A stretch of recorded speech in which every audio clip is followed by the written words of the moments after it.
Oh.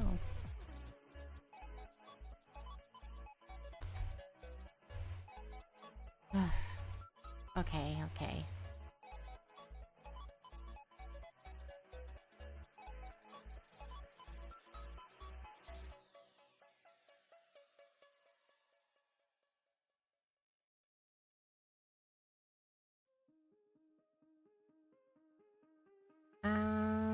Sound alerts is not gonna work. Oh well. This is gonna be really scuff. Anyways.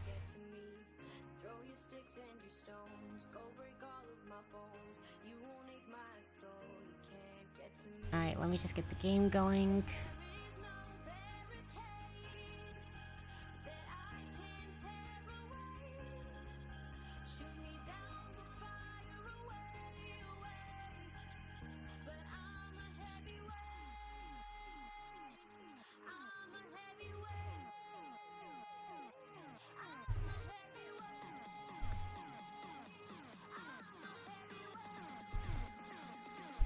Okay, let's see. Hey, darling.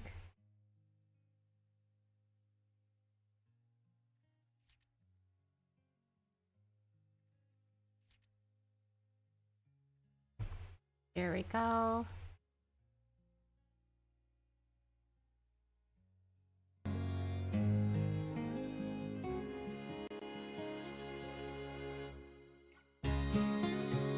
There we go, there we go.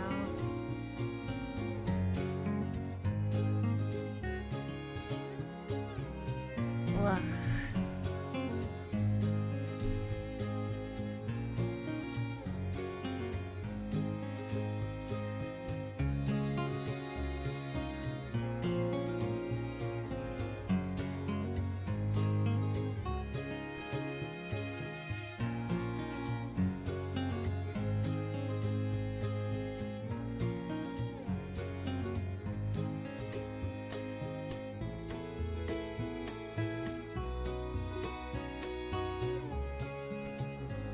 Okay. So I got that. I don't like having the game on the same screen as my stream, but I'm just going to have to deal with it.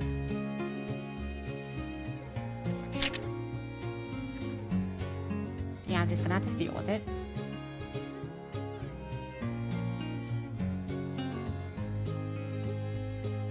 Or let me see if I can turn on my other laptop. Because if I have to, I'm just gonna. Her head's a volcano. Her head's a volcano. That's kind of funny. I think they're supposed to also be supernatural. This looks so cute and gay. As it is. As it is. It is cute and gay. It is cute and gay, and that's why it looks cute and gay.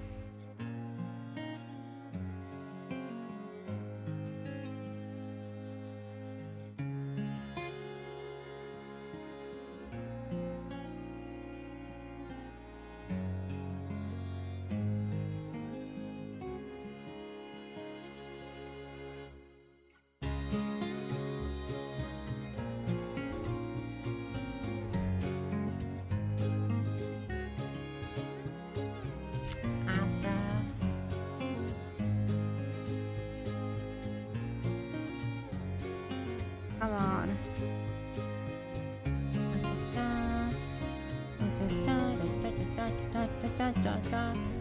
This is what I get for everything, actually. This is what I get for everything. Everything in my life. That's what I get.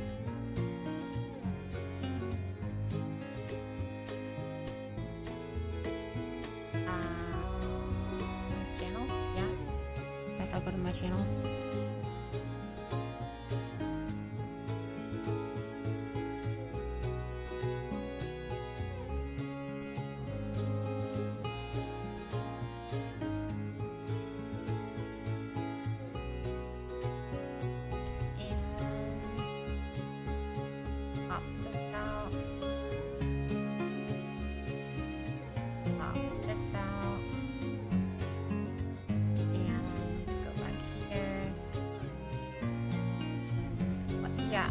don't like having it all on the same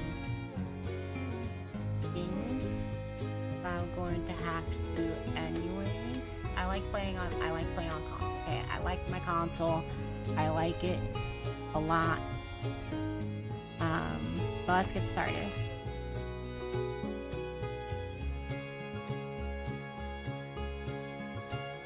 Let's get started.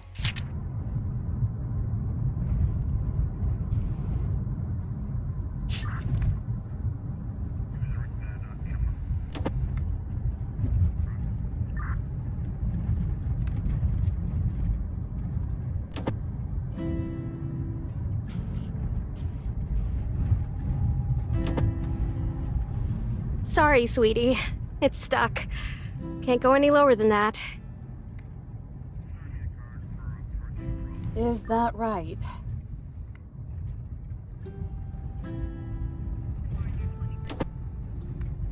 I clicked on the switch and the sputter rumble coughs from the window, vibrating beneath the rushing wind as it rips through the car.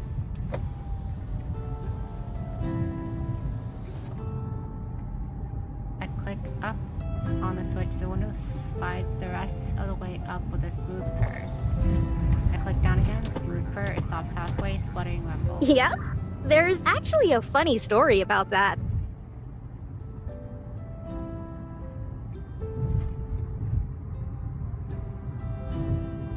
Jesse laughs guiltily, waving off with a shrug But as well. I forgot what it was.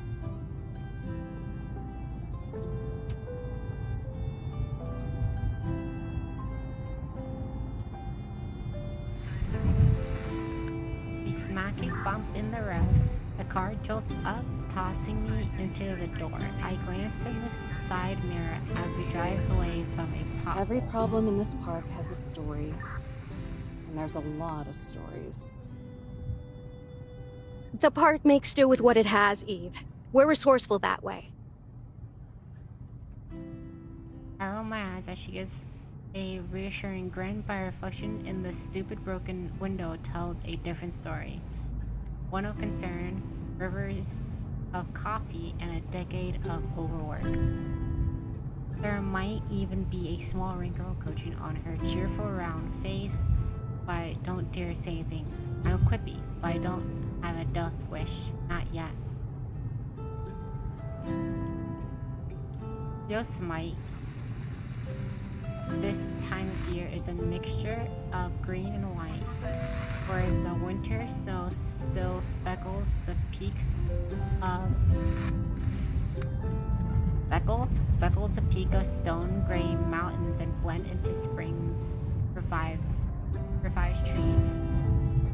Springs revived trees. Okay, that's what I meant.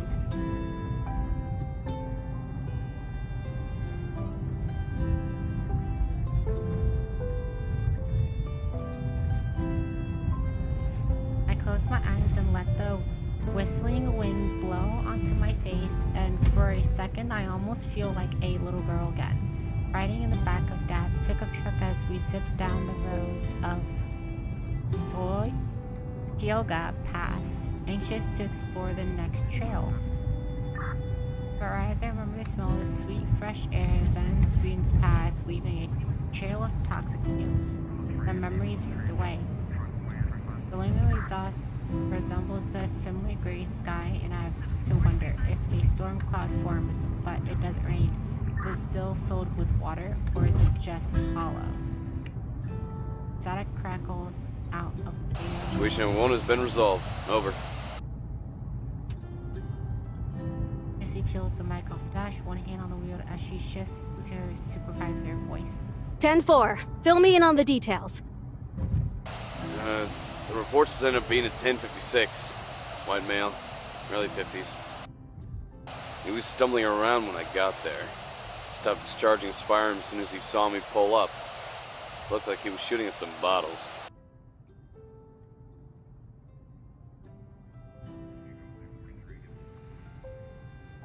I scoff. Don't even try to hide it. Jesse shoots me a narrow look. No altercation. But he didn't need to take a breathalyzer for me to know he was wasted. He's in custody now.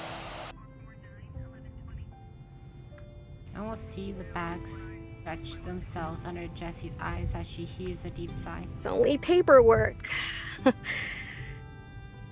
All right. Thanks, Ernie. I'll be pretty late, so you can have the yogurt in the fridge while filling out the report. Wait, you still with the porcupine? My teeth grit against each other. My shoulders stiffen. Tell them, girl, we already missed her moods. Hope those Tulumne campers have good dental. I reach over to my friend Jessie. Shut your mouth, Hernandez, or else it's gonna be your fat ass who needs the extra dental work. Jessie rushes away from me as Ernie cackles over the radio. Just have that report on my desk by tomorrow. Over. I'm still trying to grab the radio by the time she throws it back on the dash. Groaning, I cross my arms and stare at thousands of tiny daggers out the window. Jeez. You know they're just trying to get a rise out of you. Why do you always take the bait? Because if they actually cared about their jobs, they'd be angry too. Not that it matters. At this point, I'm not even sure I care anymore. It's not everyone, Eve. There are people out there who still care. Who? The campers? Because I can show you some rocks and trees that a certain artist thought made a good canvas.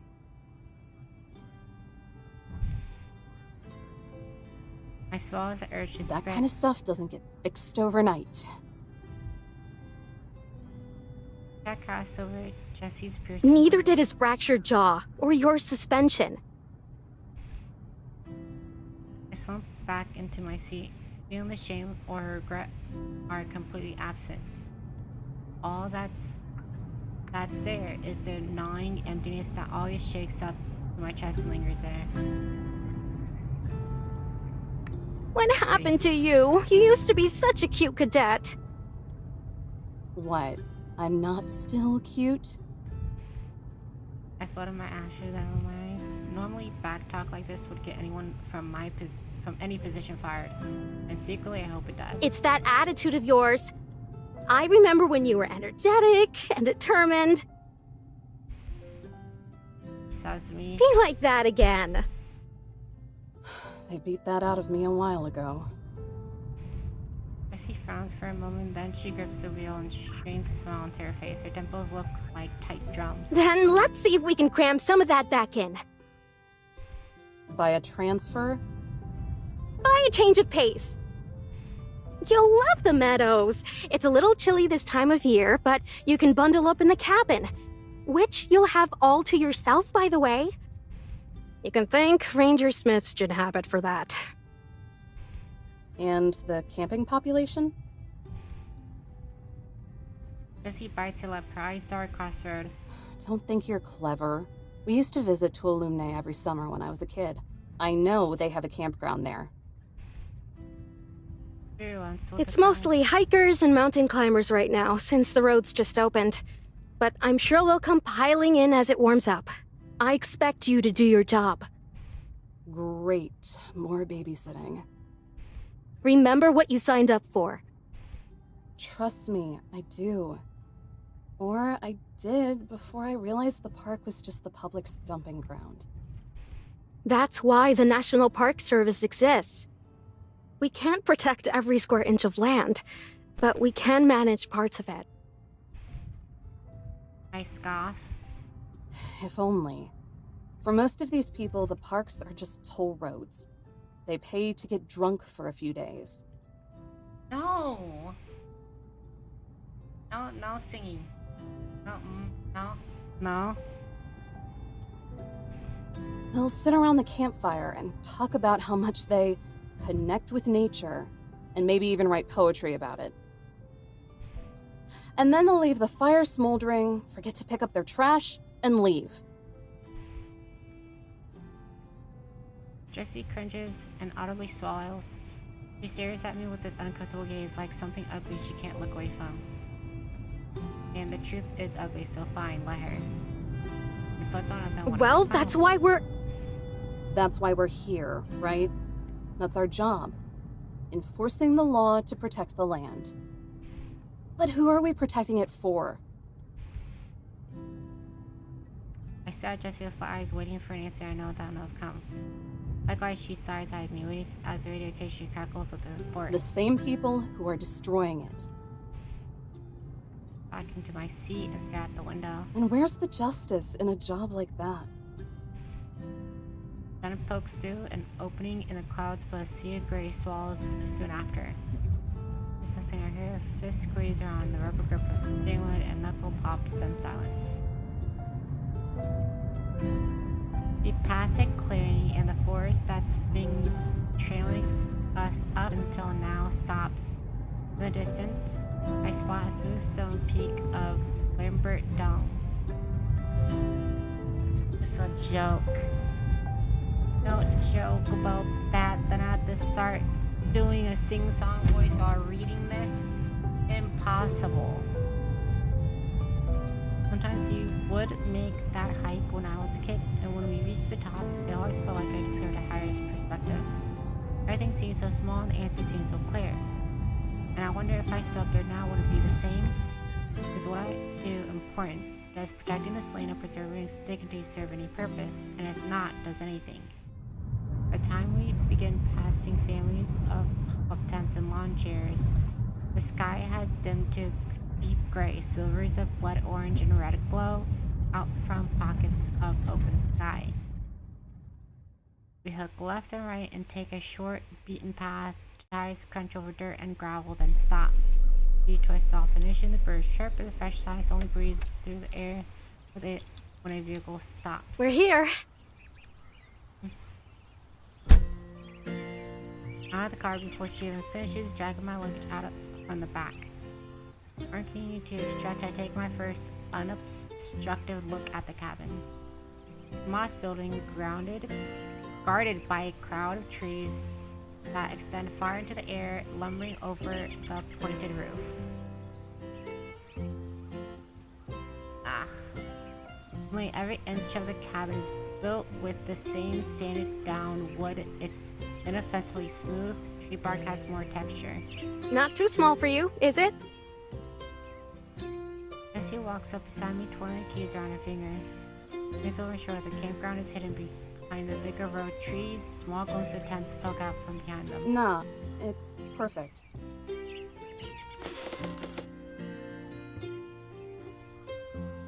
Hi, Sasa. How are you doing today? Sorry if I don't talk too much or I'm just reading. I don't really have the energy, but I have to get back into streaming, so you gotta do what you gotta do.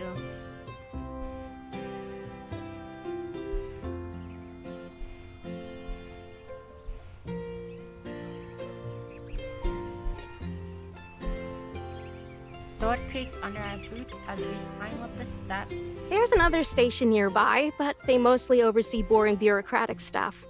They'll leave you alone, but you might have to hand out permits if they're ever out for lunch or something. Do I have discretion? Not a chance, sweetie. She shoots me down with a song in her voice and a spring in her step. Knowing you, you'd tell them to jump in the lake before ever letting them fish in it. Got me there. The musty smell of damp wood wafts into my nostrils as she opens the door. Ooh, cozy. She floats sunlight to the steps That's aside. one word for it. My face betrays my sarcasm, though. As a smile creeps over me. Ay, shit.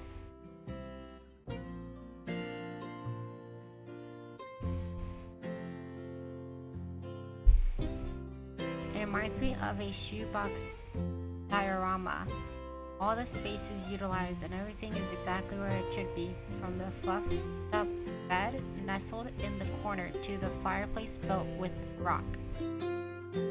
There's not even a TV, just a rocking chair and a lived-in leather couch that sits around the coffee table.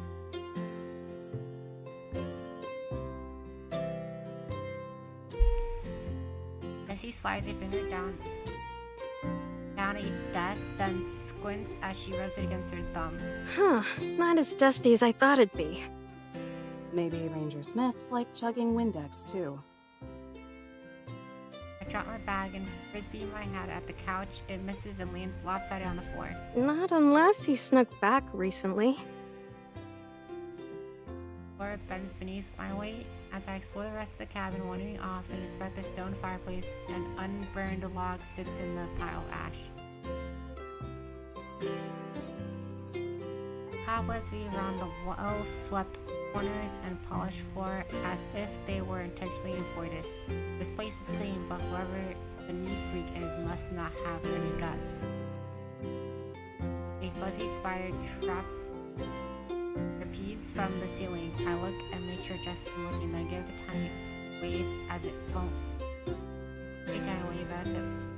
bottoms in front of me. Voice drops down to a whisper. Hi. What was that? Nothing.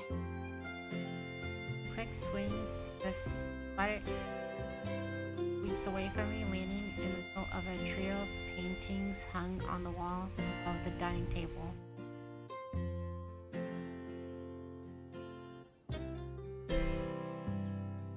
Arranged in a triangle, each painting showcases gorgeous landscapes and scenic vistas. Their locations scribbled in the corner, no artist's signature. Yosemite, Zion, and Yellowstone. All national parks and all beautiful. I was along the painting of Zion, and this one, lush greenery sprawls into a deep valley below, guarded by both sides by fiery red cliffs and mountains. Yellowstone paint is of a winding trail spiraling to the top of a mountain. Watch the vibrant green. Vibrant trees are scattered across the rich mountainside. Beyond it, the flat plains stretch out to the distance before dipping into a canyon. And finally, there's Yosemite. I know exactly what this painting is of. You only need to take a few steps outside to see it. It's a breathtaking view from the top of Lambert Dome, overlooking all the Tuolumne meadows, from the thick forest to the Tuolumne River that winds all the way to the snow-speckled peaks of the Sierra Mountains. I've hiked up there so many times before I could probably point out exactly where we are. God, I wish I was up there now. I would scream my guts out, scream until I was hoarse and no one would hear me. This might be my favorite of the three, but something feels off about it.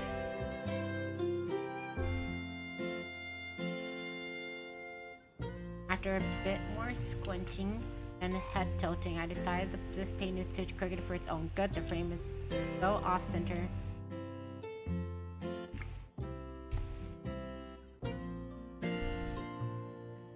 That if there were a hiker in this painting, they'd plummet to their deaths. With a soft grip, I grabbed the sides of the painting and began delicately, slowly, gently straightening. The sharp squeak rattles through the air so loud I could feel it in the floorboards.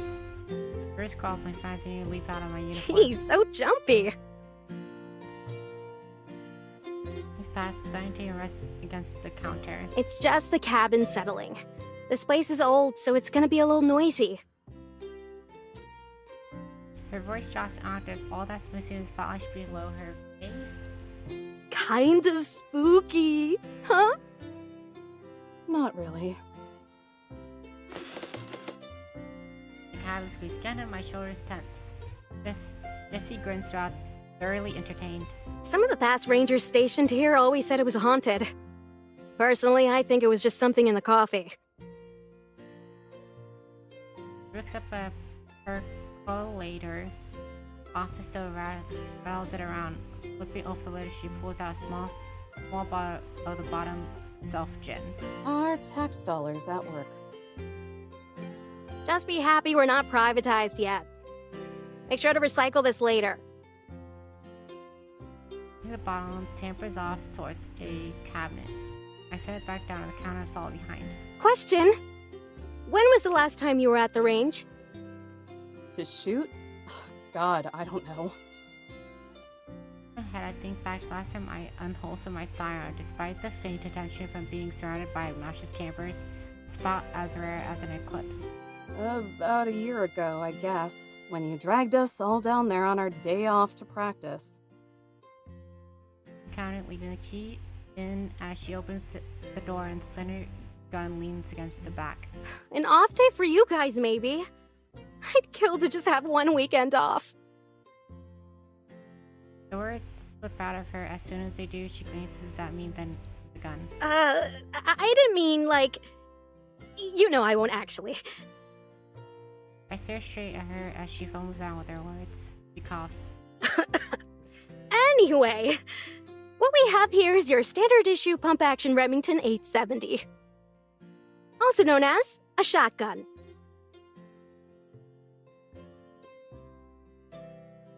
A bright sheen glistens off the gun, both the butt and the pump sharing the same glossy wooden finish. Fancy. This actually doesn't look like it'll fall apart in my hands. I drift to the dust radio as it is surely used by a Navajo code breakers in World War II. Count on the DOI to have their priorities straight. When have I ever turned down new equipment? Judging by the bedroom match she's given the gun, I think she's answer is pretty clear. Still, this is a bit excessive. I don't need this much heat for grunt work. A sidearm and a shotgun? What is this, the 4th of July? It's just a precaution. Hopefully you never have to use it. It's not like everyone is asking you to carry it around on patrol, which I expect you to do every day. Can I do that before sunrise? So I don't have to talk to anyone, ever? Absolutely not. I will not allow you to be a weird forest hermit under my watch. You need to have some positive experiences, okay? My mind blanks out into a futile static as Jesse tangents gaining more and more momentum. As my thoughts wander, I start to hear more noises. The creaking of the cabin, the howling of the wind, then actual howling. Wait, actual howling? Jesse heard it, then she's ignoring it. As her ranting continues to go places entirely unrelated to my misanthropy. The scuff of the door, at first soft as a whisper and could maybe even be a branch or leaves, but the longer it goes on, the faster it gets, and soon it's desperately crawling into the wood. A breaker and Jesse tiptoeing to the door. Hey, don't walk away! I'm scalding! Shh. I share with the finger and left as we go silent. I use open the door. Nothing.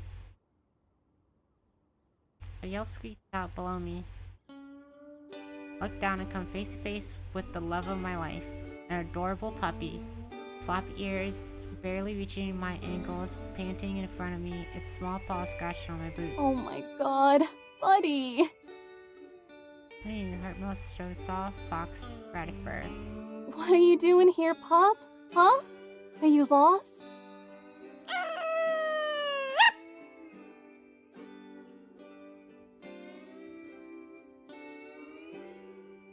As if answering me, he gives a tiny howl, but it breaks into a yelp with a whine. He snuggles. I'm dead. This is heaven, and I am dead. Eve, get away from that! She crossed soon. Jesse charges at the door, doing my best to under pressure and dive out the way. Toss up on her boot, inching close to the pup. It was a heavy, loud thud. Shoo! Shoo! Get out of here! Get! Pup yells back, briefly challenging it. But whenever that giant wrestle boot lunges forward, its compact front lunges back. The fight continues out onto the porch with one last growl of defiance. Pup scrambles off into the bushes, ears poke, and leaves as he stalks us from that bush. What the hell? He wasn't doing anything! You scared him! Good. Maybe it'll stay away then.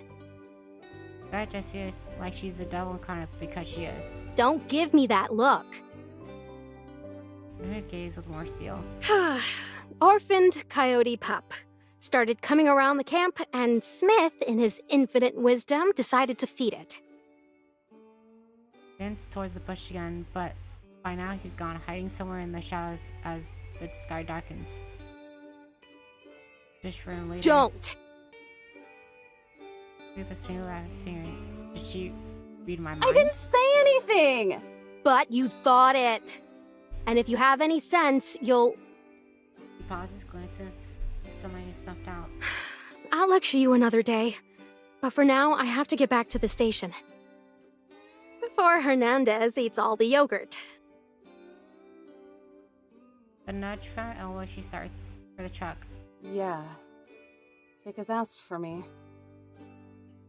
Tear down the scuff marks from a boot, tracked with dirt and dust from all 1,200 miles of the park. Not nearly as polished or shined as Jesse's. Or even that gun. What's wrong? I thought you loved dirty jokes. It's nothing. I'm fine. Reaches behind the cover of the trees. I see the orange glow, the campfire, the muffled chatter and laughter the campers carry from across the woods. Her sets out Jessie, shoots me under her arms and to a hug. I think I'm breaking in, but her gentle warmth is nice. It is kind of cold out. You're going to do fine, sweetie. Yeah, until I bust open the next guy. Forward against her, badge, the edge dig into my skin. Hey, don't think like that. I didn't vouch for you because I thought you make the same mistake twice. You're a good ranger, Eve. If more of us were like you and cared more about what's around us and less about our pensions, then the Force would be better off. This will be good for you. If you can straighten yourself out here, then you can do anything. So try to have some fun, okay? Okay. I grumble it out.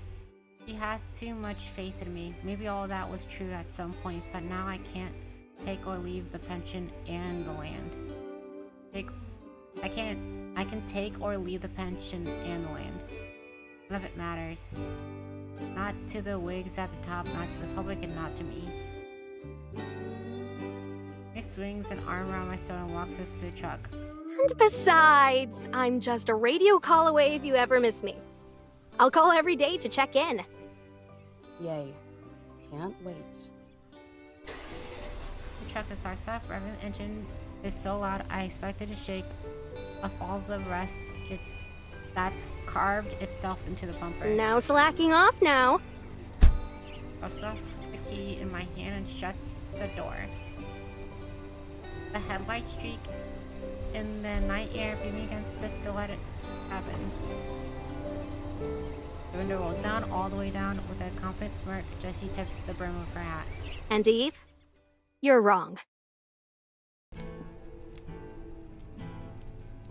It might have actually been pointed if that was the last thing she said before leaving, but it hadn't been 10 minutes when she drove back and barged the door in a panic. She left the key to the station on the lanyard she gave me, and the key to the library, and the key to the toll booth for the south entrance. I swear, Teddy, with how seriously that woman takes her work, she has no right to be as airy as she is. We get to read her diary. That's kind of cool. That's kind of dope. We get to read her diary.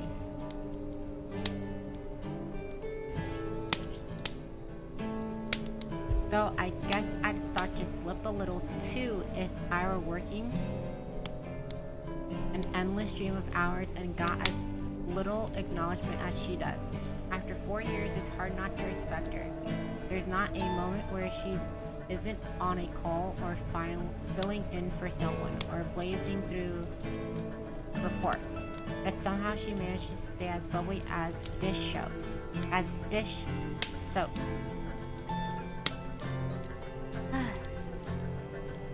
How is she able to stay so peppy and motivated? I can't figure it out, and I doubt I ever will. Anyway, that's enough about Jessie. I swear I write about her at least twice a week. Let's talk about my newly signed post, Teddy. The cabin itself is fine, definitely more my pace than where I was before. The furniture is old and cheap and perfect. I'm looking do the last bit of rain this season so I can feel the warmth of the fireplace and listen to the raindrops patter against the roof as I doze off on that lumpy couch. Born for the circumstance, it might even be a dream come true, but in the end I know why I'm really here. And deep down, regardless of a company where Jesse knows why I'm here too. Eddie, the fact of the matter is this. I'm here because I snarked off one too many times, cracked one too many jaws. I can't choke back the last speck of pride about what it is I do, and that makes me a problem. No matter how hard I try, I can't detach myself, not completely. There's still a small spark, and all I want is to snuff it out. That's why I'm here. Repentance and training. Call it what you will, and you post a living job. I know what it really is, a purgatory.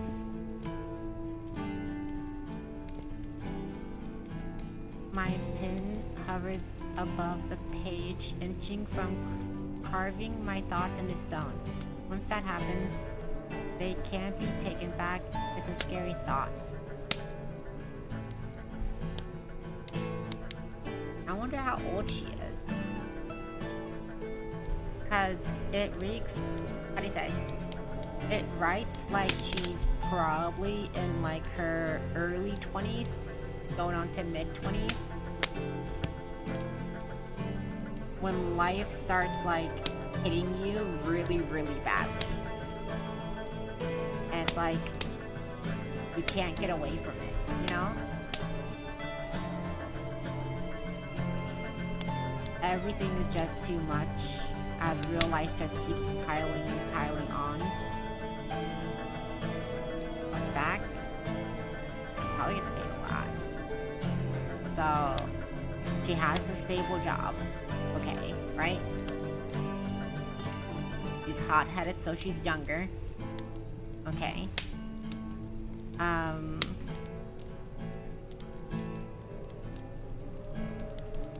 I guess in her situation, it is a bit more about like where she is in her head, like her headspace, than anything else. When you have a stable job, right? You don't need to like worry about survival.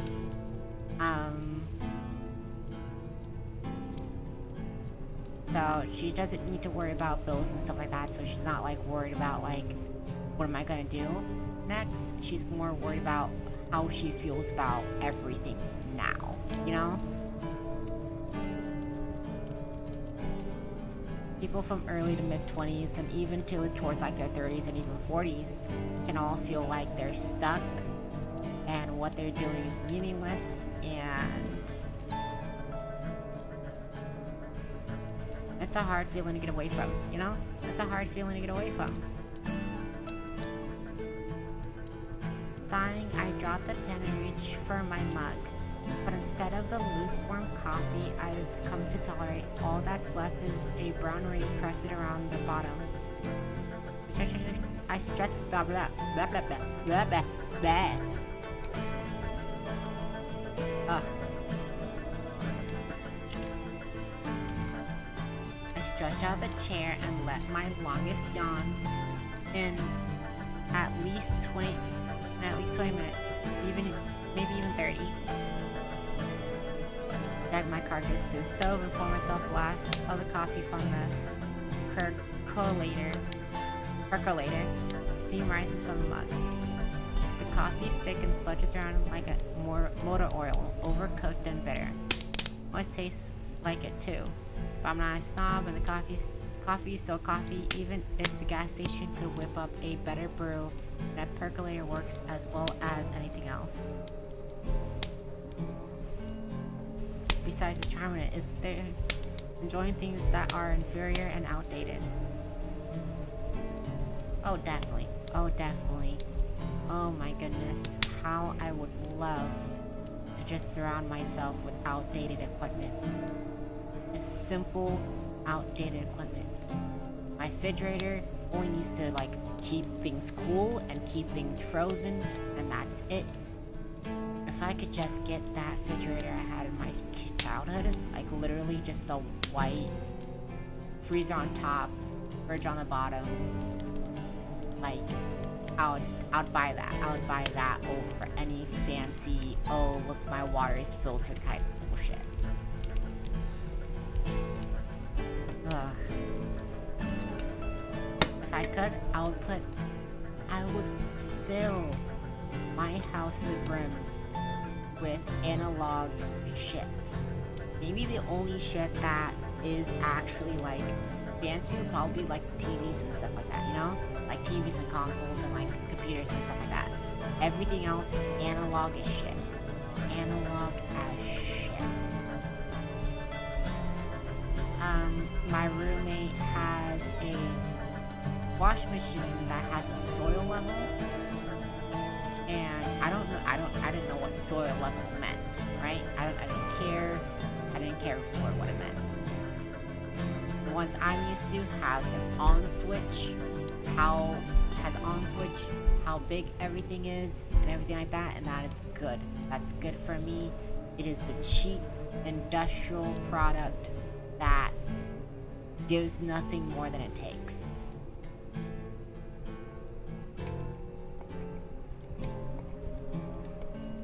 I don't care for soil level. The game is way louder than me. Ow.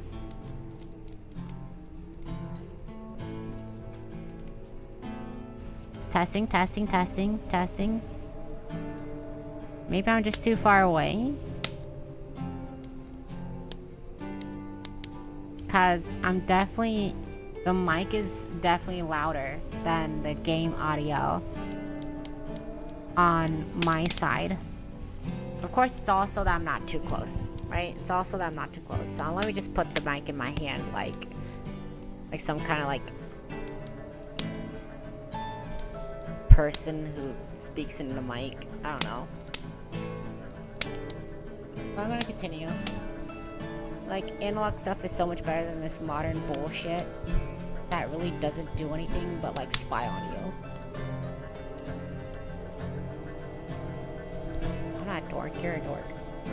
I'm forced to stare at my reflection as I sip the coffee, but it soon turns into a foggy murk and I can't see anything.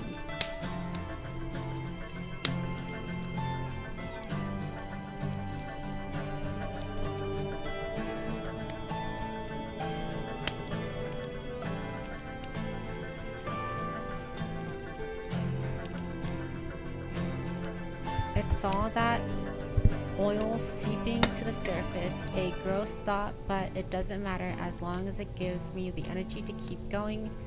Journaling is hard work, maybe even harder than working for the park service. Originally, it was just a way to get out all the energy that was bubbling around inside of me. Butterflies, hopes for the future, dreams of making the park experience even better. But that eagerness morphed into a slow realization, and over time that morphed into whatever I am now. Journaling became time for sharp, focused reflection. It's a good way to cope. Some people drink, some people get high. I complain about everything in a notebook. By now, I at least have a dozen of them filled out. Teddy, volume 1 to 12.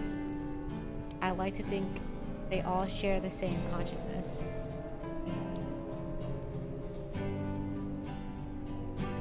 All that you've talked about wanting is what we would have, nothing fancy. Fuck the fancy shit. Fuck fancy. Hate this fancy shit. Every day, some new way to spy on you has been developed by tech companies. Can't wipe your own ass without a computer chip.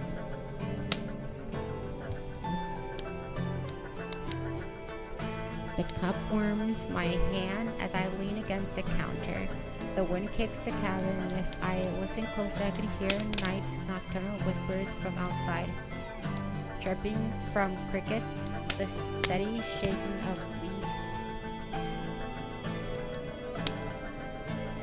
It makes me realize that It makes you realize just how thin of a barrier from the outside world this place is. A cramped, fenced-in box. The only thing keeping me from the same darkness that's out there is a few dim lamps. A small choir of laughter and chatter echoes from outside. Reality decides to give me a slap in the face to open the curtains and peer through the window. A group of 4 shadowy figures trip and wobble through the bush. One of them falls flat on their face. They laugh even harder than before. Speaking of needing a barrier from the outside. As I march over to the door, I remember that I've changed out my uniform into tattered jeans and a fin, a hardy authoritarian. I reach over to the couch and grab my hat better. Brisk air kisses me as I swing open the switch and the flashlight shines with the beam right in their faces. They freeze like deer, about to be mowed down by an oncoming semi. Their laughter cries and hush chuckles, and they only half the brain tells them shut up. And the only one with half brain tells them shut up. One of them stashes a bottle in their coat. The one up front, the smart one, squints at me through the lights, his shoulders relax and he throws me to catch a wave. Oh hey, are you on break too? Wanna hang? 1,000 more of these kids could make me... 1,000 more of these kids could mistake me for another student their age, and it still wouldn't stop me from lobotomizing them with my eyes. Sip on the hat and stay silent. The Old Testament fear of the Abrahamic God shows his face. They all shrink back. Do you know how many people go missing out here? What? I said, do you know how many people disappear in these parts annually? Sends for an answer. They shake their heads. He looks back and shakes his head. The entire group shakes their heads together. I'm sorry, I don't... His hands are raised and started ember cigarettes going between his fingers. Another question. Yes, ma'am! His voice bounced across the woods. Do you know how much paperwork I have to do if one of you has so much steps on a pine cone? Is it... a lot? Is it a lot? Is it a lot? His friends nod. He nods back. Yeah, a lot, right? Let's just say it's more work than you've probably turned in this entire semester. Like a laugh from one of his buddies, he shuts up as soon as I shine the light on him. Do me a favor and stumble back to camp, okay? I'd rather not have to explain to my supervisor how you all fell off a cliff. What's hidden behind the eyes gives me a dirty look. The kind idiots give to fast food workers when they're told that they're out of fries. I turn the flashlight up the highest setting. We all let it let it groan as they shield their eyes. Go on, you heard me. You can bum around all you want once the sun comes up. I point the light at the path back and brighten the way. He takes a few steps back, gives me a gracious nod. Sure thing. Sorry for the trouble. Have a good night. I won't, but thanks. They follow the beam light back to the path. One of them makes sure to flip me off along the way. I switch off the light as they disappear at the bush of the trees. I hope they all actually do fall off a cliff. Works. As I turn to go inside the spirit, regularly wrestles in the bushes. Only line of my eyes drift over to the source. Nothing. Around, I creep forward, reaching for a set arm that isn't there. Step out onto the dirt, the porch creaking behind me. Then the bush shakes with the surge of movement. A ball of fur explodes through the leaves. Its paws scrape across the ground before skidding to a stop at my feet. Breathing out a sigh of relief, I bend over to greet my prince. Decided to come back, huh? Couldn't resist my charm. I'm back as I scratch the scruff of his neck. He almost looks deranged while I pet. His goofy-looking pupil struggling to center and the whites of his eyes. You're an unbelievably giant dork. Swap over. If my heart had strings, he could play the fiddle. This isn't fair. I might seriously die. I glance silver at the empty food dish near the door. He ate every bite. He has to be asleep by now. Just look at that belly. It's so round and cute and pink. I'm gonna die from this, I just know I am. So in, all I do is stand aside and the pup sprints inside of his own, hitting every piece of furniture like a pinball. I usually offer coffee first. Somersaults across the floor, and my dusty laugh actually gets some use for once. Breeze past me, lifts up my hat, but I grip it back in time. Strands of my hair fly in the same direction the trees sway violently, shaking their branches like angry fists.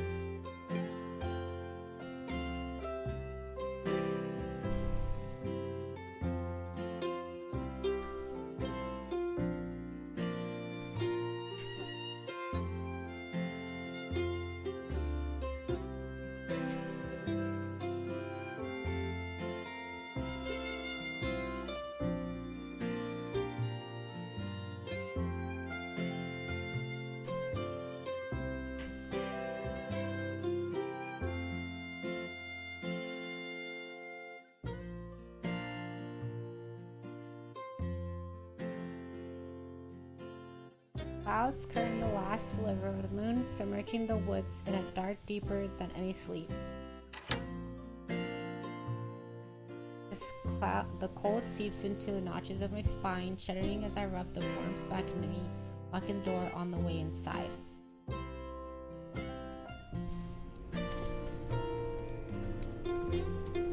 Ugh.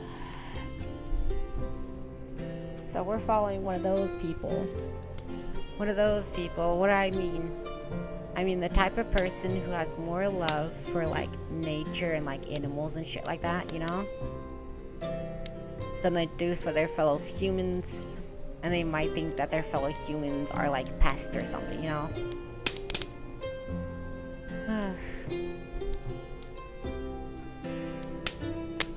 They think that everyone around them is childish. But truly that way of thinking is just as childish as like self-centered thinking. And now it's gonna start soon. So I'm gonna leave it here. Like up if you're watching. Thank you for staying.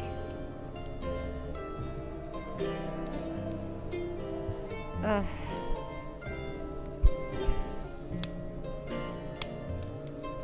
YouTube is everything.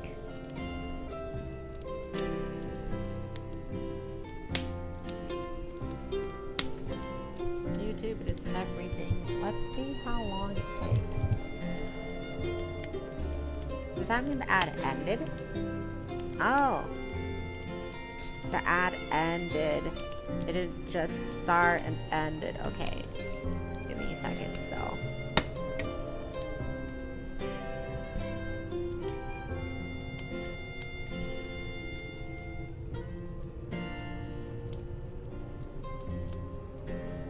Alright.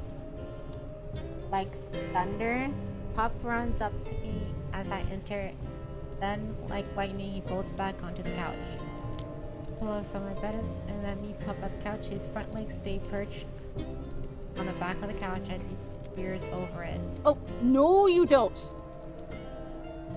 I stretch him from the fat little neck. He nips at my wrist, but it tickles more than anything. Drop the pillow and Pop put down on it. At first, he tries to wriggle free, but I keep the pressure on his back. He eventually gets the message and lies down. I'll get you something more comfortable soon.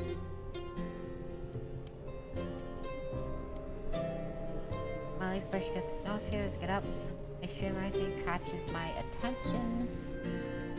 Jeez, Jesse, did you leave this too?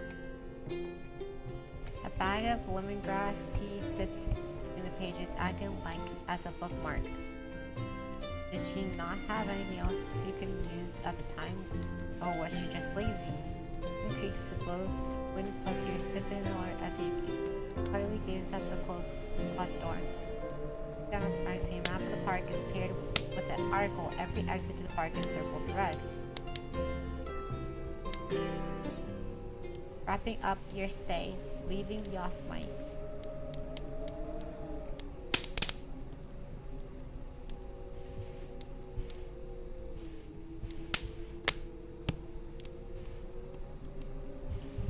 breezes right past me. Every time I look up, the clock has passed another hour.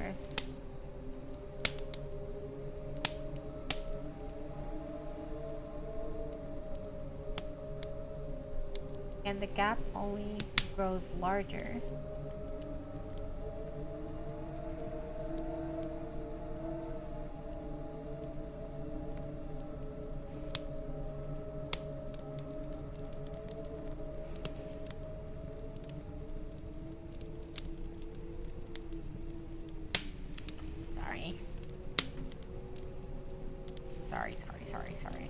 Sorry. We're getting back to it. The night breezes are passing. Roger. In the corner, Up gnaws at his ankle. His teeth chatter as he tries to chew the fleas off his skin. I flip through the thick stack of pages I've written on tonight and weigh them to my fingers. Not a bad way to break in a new journal. A fresh primer puffs out at me as I fold it shut. A yawn slips out of me as I shambled over to the bookcase. Light reading before bed is never a bad way to end the night, especially eerie nights like this. Frosts settle around the edges of the window. A touch of fog strokes the glass. Looking into the darkness beyond is like staring into the black of a pupil. Warmth and comfort flicker in my chest as I run finger over the spines of every book. Assessing Yosemite, an atlas and guide, best day hikes, Yosemite National Park, corruption in the National Park Service, and Yosemite Mafia, complete guide to Yosemite National Park. It has trails back to Yosemite, other parks, or the National Park Service itself in one way or another. Even a few pieces of fiction can't escape novels like the Yosemite or the Yosemite Thunder.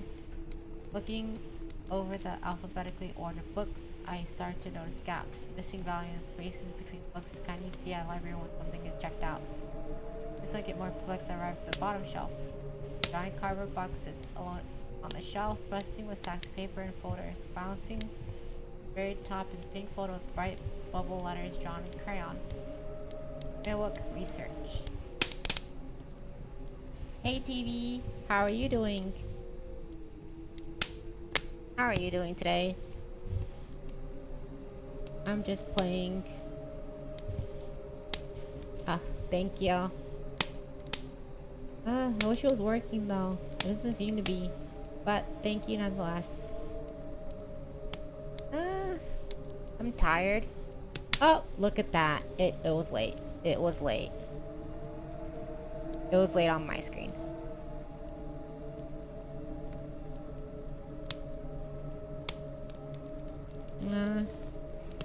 Well, I'm doing OBS and this at the same time. So, yeah. That makes sense. That makes sense.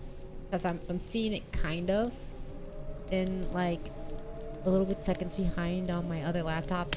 But I'm doing good. I'm just tired. I needed to stream. And I need to get back into streaming. So I chose a visual novel to like really get back into it, you know? It's a lot of talking. It's a lot of talking. But honestly, it's okay, you know? I talk, it's fine. It's all the things that I need to do, right? I talk, it's fine, it's all things I need to do.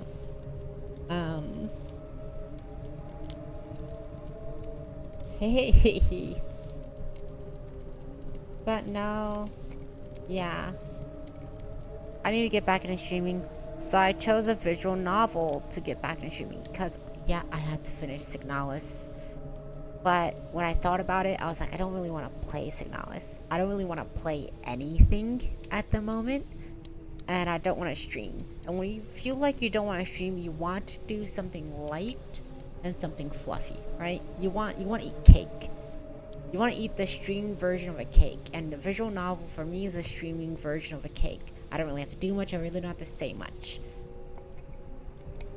All I have to do is read and be as entertaining as possible.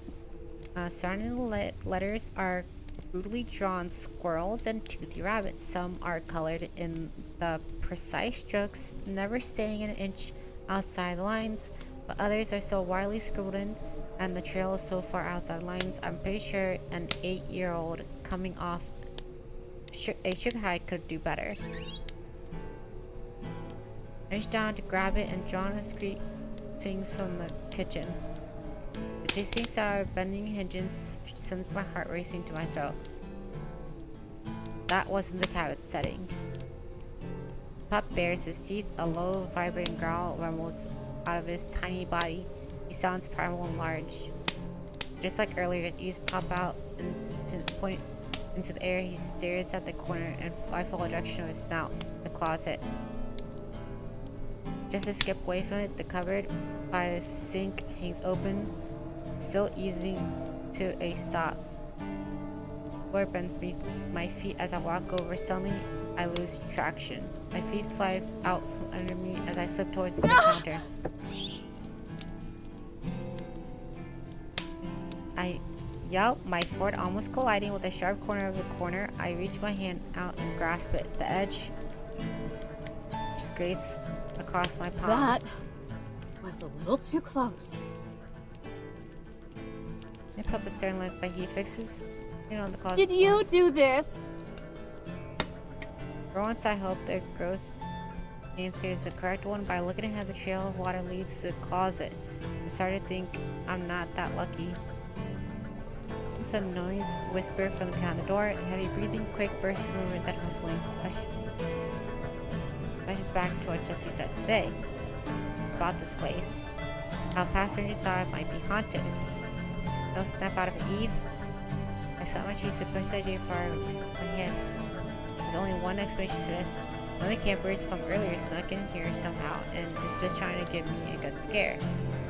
Yeah, that's it, of course. What did I tell you morons about sneaking around? He was trying to mess up the same bravado my high school gym teacher always seemed to have. You're trespassing on federal property. That's serious stuff. Come out now and I won't slap cuffs on you. When he stops, I count the seconds in my head, but nothing steps out of the closet. Fine. Don't say I didn't warn you. The door, making sure the steps are loud enough for whoever is on the other side to feel. So now I pull it open halfway. Two pale eyes blink at me, poking out from beneath a yellowing sheet. I slam the door shut. Oh crap. I actually didn't expect someone to be in there. Grass bangs rattles the closet door. Another bang. As loud as a gunshot, the door bends off the hinges. The back. Oh, this is kind of interesting.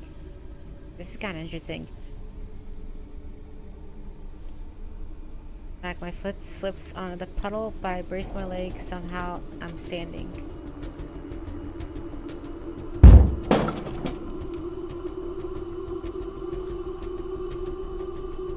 There's a final explosive bang. The door swings against the wall. Every light in the cabin stops off. Electricity surges down around me. Sudden darkness forces a scream out of me. I slap my hand on my mouth and swallow back the terror. Damn, they know where I am now. Not now. Quick, and they burst in footsteps. Through the darkness, the form of a towering silhouette begins to take shape, looming in the doorway. Pup growls, devolves into a series of vicious sparks. In my ground, puffing out my chest to stick back my shoulders. Ghost, intruder, bear, whatever it is, that's all I can think to do. What do you want? I called to linger shot. The shape of his head tilts as if I asked something unexpected. You do not belong here. Strings out in darkness, gravely and dry, but also light, higher than I would expect my presence to sound. Not that I believe it's a dark presence or anything. This is my post. And according to my supervisor, I do.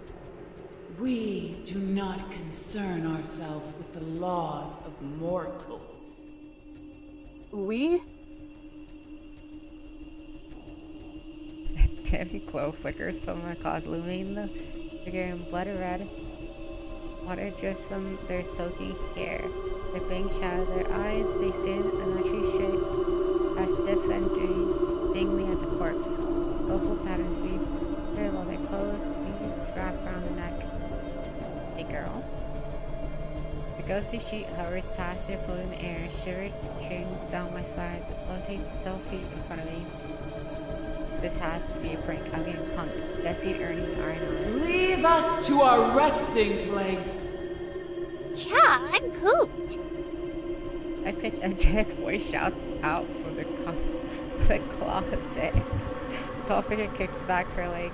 There's a yelp as the red light around her flickers for a moment, then reappears. No! Miss Wind hammers against the cabin, or shout rapists to the wood. Howls from the sheet ghost. Muffled by the fabric, it's spooky in the same way Shaman ghost knows in Halloween is. As much as I'd love to, and believe me, I would, I can't do that. I'm already on thin ice. She stutters, and while I can't see her eyes, I can make out a deep frown. Are you trying to reason with a vengeful spirit? Do you have any idea how ridiculous that is? Are you trying to reason with a vengeful spirit? Me, a millennial. I can't do that. I kind of work here now. If you don't mind, I don't get paid enough for this. So can we just move this along? You know, just move this along.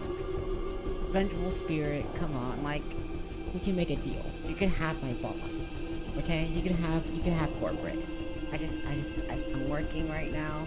I don't get paid enough to deal with vengeful spirits. Do you have any idea how ridiculous your request is? That isn't my problem. Basic instinct prioritizes survival over income. You understand that, right? It's not complicated. Basic survival income. That's funny. That Basic instincts get written over by basic training. Besides, it's not about the money. You're not a very perceptive spirit, are you? she shouts in her brutal, raspy voice. It cracks apart and she breaks into a fit of coughs. Just shut up, okay? Shut up! The vibrant voice is all gone. The vengeful spirit is now merely a frustrated one. If you stay here, then whatever happens is going to be your own fault. Red light burns from her flares up, tinting the walls with a blazing glow. Pup barks, return with a killing intent. The sheep ghost lunges at me through the air. Around, driving to the gun closet. Gone, Jesse Connor. Please tell me you cracked the locket.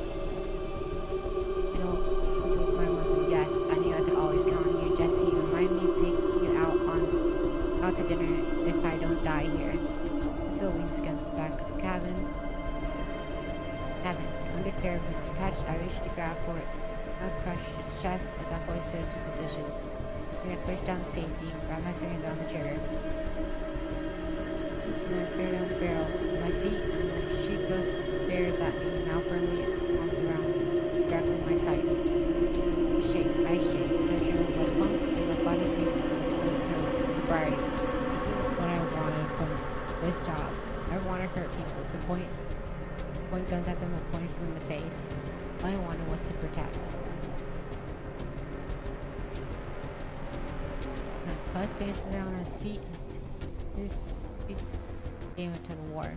He falls to the ground and finally get to see what, or rather who, is attached to those furry legs. Like a burglar caught in the act, she stands there, wide-eyed and trembling.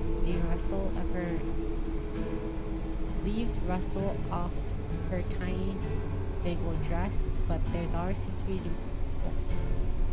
always seems to be more stuck to her.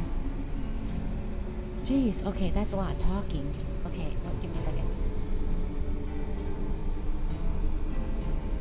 Even her long, brushed-out hair has twigs and leaves shaped into the wreath, resting at the top of her head. These are all a pair of wings protruding from her back, feathery and white like an angel's in a painting. A kid? And a little one at that. I could scoop her up in both arms if I wanted to. What on earth do you think you're doing? That ghost, but merely it be like directly in front of me.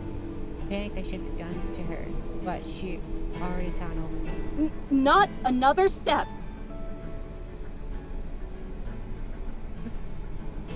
Her green eyes glare at me in the intense anger. They almost seem to glow as she grips her hand around the shotgun. My voice trembled in a shriek. Get away! I pulled the trigger once. Twice. Nothing. That can't be right. Then I see her wrest the gun from me. I thought they taught you goons better than to go around and point these things at people. To remove the bullets from the chamber, except there are none. And if you do, then make sure they're loaded. Did they hire you out of pity? I glanced back to the cabinet. Small box of shells set discarded in the corner. Of course. Dumped down on my back. This is it. I'm dead. I'm probably what I deserve. Girl, pale than she was wearing, looks up at the big girl's eyes, swollen with tears. Yosemite!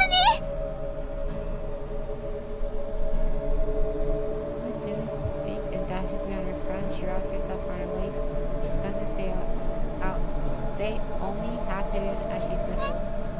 I don't want to do this anymore. Zion. Closely frowns, watching a small tear trickle down her cheeks. Are they named after the national parks? It's National Park Girls. It's National Park Girls. They're named after the national parks. It's the National Park Girls. They're named after the national parks. Where's Yellowstone? Picture from the horror movie, unnatural blue hair with frosted white tips. Her entire body drenched in that red glow. After seeing her up close and watching the concern wash over her, she almost looks like a normal girl. Almost. Zion? Yosemite? Just who are you people? Just back at me, showing a sense if I scoot back, but there's nothing else. Silence, mortal! We have haunted these grounds long before you were here. Right for the rest, the lamp surges back on along with the rest of the power. And we shall haunt them long after you've returned to The ground. She pauses. I blink at her. She blinks at me. Yellowstone? Yeah, boss? The closet answered back. Wanna tell me why the lights are back on? Well, 'cause I flipped them back on, duh. That's how I flicked them back on. Duh. I can see that, but why? Reach for the gun. One chance to take it back, maybe even the shells 'Cause too. the jig's up. She's not buying it anymore. A teenage girl springs out of the closet. Her clothes are colorful array of pastel and her bright pigtails bounce up and down. She's the most normal girl out of all of them, if not for one distracting detail. Right at the top of her head, like a mountain erupting from the ground, is a giant cone, flying at the top in various shades of brown. Reminds me of a volcano from a child science project. Is it a costume? A hat? It looks like it blends right into her hair. See, she's already getting ready to flip your lid. Big one glances back at me. In my confused days, I completely forgot about my hand hovering over the gun. She yanks it away, slides over to the other end of the room. Down with a flat stare, she gives me a flick on the head. A dull hurts through my skull. I know you're eager to take my home away from me again, but let me sort this out first. Okay, gunslinger? I'm forward while grinding my teeth into fine powder. No, not okay. How about you try doing that again? A slimy grin skirts around her face as she raises her hand again. Thumb finger ready. The next trick, but before it can come, Pup hops to my rescue and lunges at her ankle. She stumbles away, but Pup stands on the ground in front of me, snarling. Good boy. What did I ever do to you? I give you belly rubs and everything. Torrance pup howls.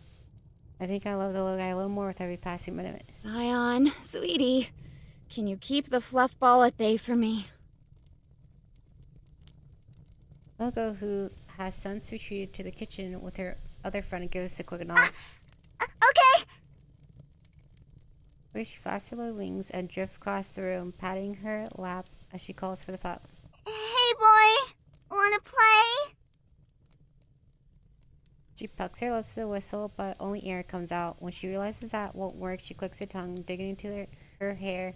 She untangles the twig and then weaves it around for all to see. I grew a new stick for you. Please like it.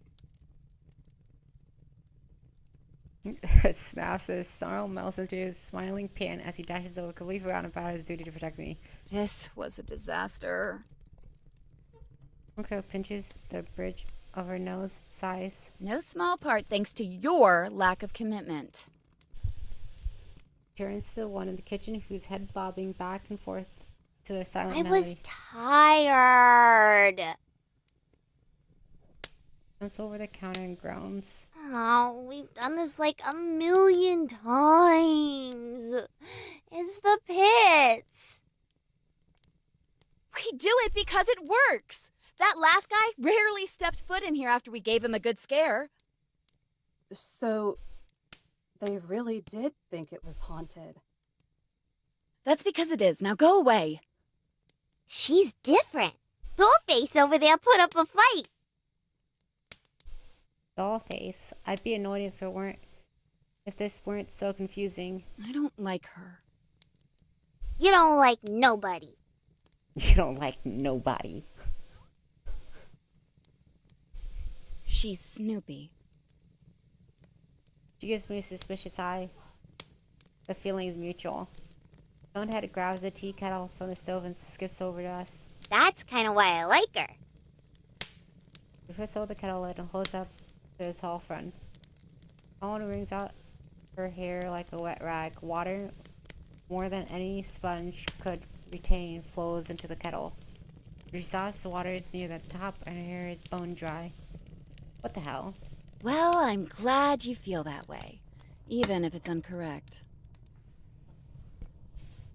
Fumes begin to whisper out to open the top of a kettle hood. A red glow crackles beneath it. No, seriously, what the hell? Delicately, she balances the kettle at the top of her head. I hate this. I hate this for us. I hate this for all of us who have to witness whatever the fuck is going on here. Thank you, Studio Ellen. I hate it. Lemongrass again? Please, and don't sneak sugar in it this time. Steam begins to rise out of the spout of the kettle, followed by a simmering whistle. The whistle gets louder, and the angry Jackson pup barks as he rushes across from the room to fetch the stick. The steam goes thicker. And as the noise builds and builds and builds, I feel my blood boiling in my veins. Any fear I had has been suppressed by the intense need for some peace and quiet, for some clarification, for something to actually make sense for once. Bait drawn and much Will somebody give me some answers? The chatter fills out. The wing girl shrieks back, hugging pup close to her chest. The kettle feels like a train whistle, all eyes on me. Finally. Now, will one of you tell me who exactly you people are? I've never heard of a ghost that can touch people. Or one having wings? Or whatever that thing on your head is. Are they costumes? What is your deal? Wilson turns away with folded arms. Oh, is that all you wanted to know? I could tell you that much. Hey! Don't tell her our secrets! Cool your jets. I'm just gonna tell her who we are. But first, I want to know who she is. Looks at me with a big, expected grin. The two stare, waiting answer to spring from the stiff silence. My name is Eve. I'm a... Ranger? I work here. The non-answer she gives, and a firm nod and the kettle bouncing on her head. Howdy-o, Eve. Nice to meet ya. In case you didn't catch it, I'm Yellowstone. points to the wall in the painting. This Oath Angel is Zion. She's a cutie pie and I love her lots. My pale cheeks turn red as she gives a little wave. Love you lots too. And then there's Yosemite. She's like our big sister. I love her lots too, even when she's being a crab.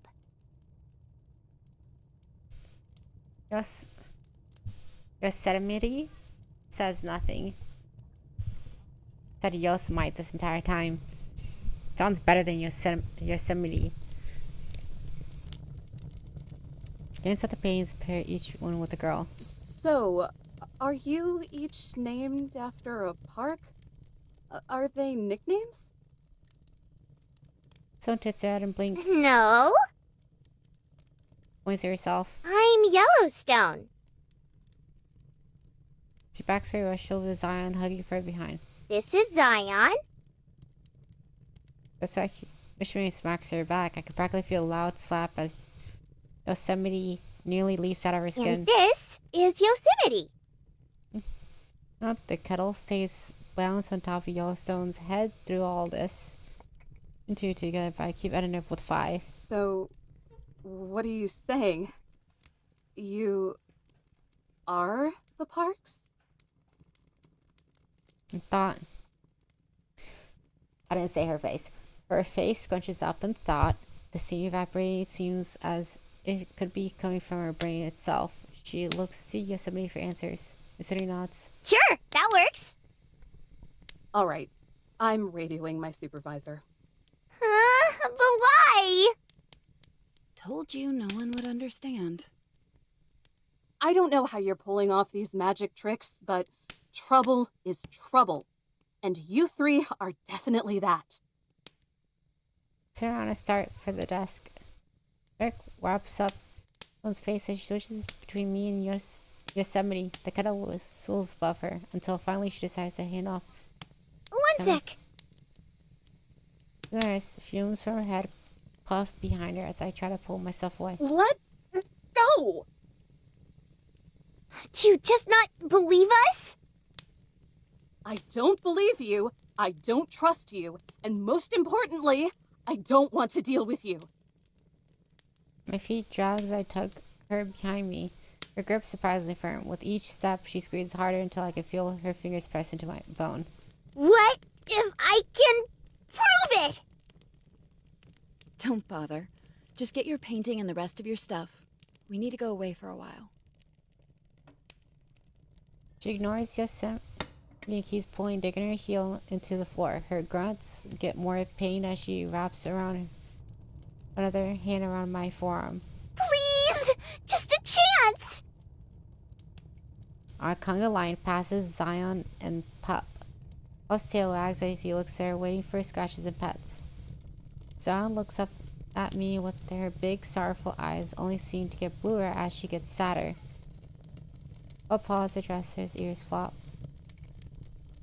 Heartstrings inside me tingles. There's that fiddle again. Besides stopping before Yellowstone can yank my arm from its socket. I just love that puppy too much. 30 seconds. And smirks and twinkles like an eye. Grip my wrist tighter, she turns to Yosemite. Back in a jiffy. Back in a jiff. Wait! Yellowstone! That crackles through my vision. The ground just waves beneath me and I plummet down. Stepping further, falling towards nothing. Hopeless dread washes over me like a smothering wave, and then darkness. Howling wind blasts in my hair. Leaves rustle as the air whisks past my cheek. My legs didn't below me. I look down. I wish I hadn't. Far below me is a thick forest spots on a jagged side of the mountain, hundreds of feet of air between me and the bottom. Hey, how's it hanging? Look up to see Yellowstone peering over the cliff, as still holding my arm. The moonlight spotlights her gigantic grin. Oh God! Cool view, right? Do you believe me now? I flip my head in all directions while I see as far off silhouette of other hills and mountains, all of which looked like ant hills from up here. Seeing Valley breaks through louder than I knew I had it been higher to its travels far as the distance.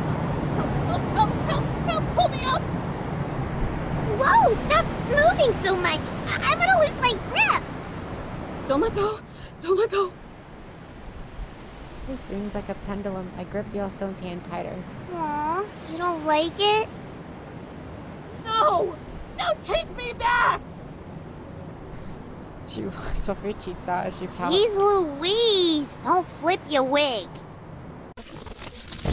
Upwards, I'm being sucked back in the vacuum. The wind tunnels around me. Then back on the cabin.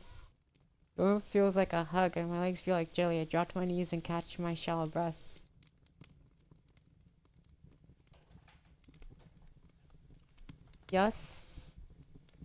Yosemite paces around the room, stopping in her tracks as soon as she sees us. You!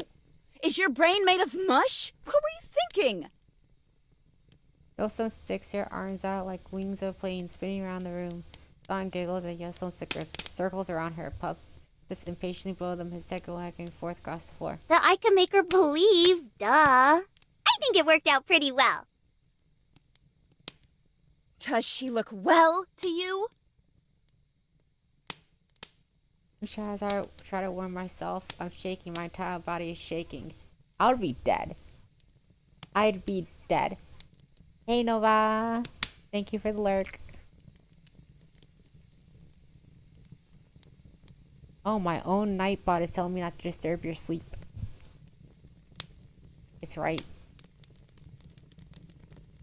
When she chatters, I try to warm myself. I'm shaking. My entire body is shaking. I was here, and then I wasn't, and now I'm... What the... Oh, God. The plane runs out of jet fuel and also stops. No, but I thought we could finally... Listen to me. Voice is sharp and serious. Sign winces. She squats down and grips Yellowstone's shoulder, meeting her eye to level. What if something happened? What if she got lost or hurt? What would you have done then? Or worse, what if something had happened to you? There's a reason I try to keep us hidden. You know what they're capable of, what they can do. She mutters to herself. Of course, that's all out the window now. The chief flames leaking out of Yellowstone seems to have dried up. Yosemite's grip on her loose and she sinks away. Guess I messed up pretty bad again, huh?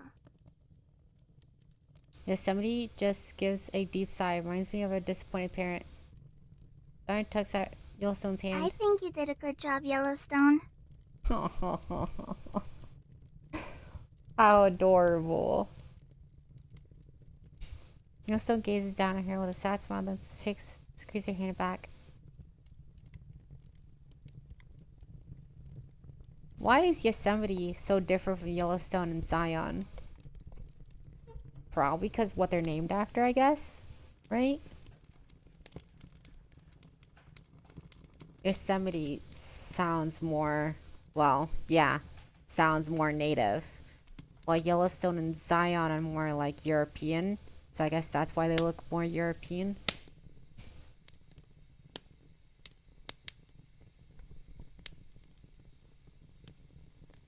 Pretty good, what do you call it? Character design?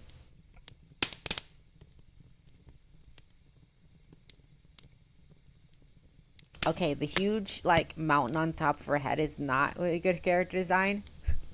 But, despite the obvious flaw, you know? Despite the very obvious flaw, right?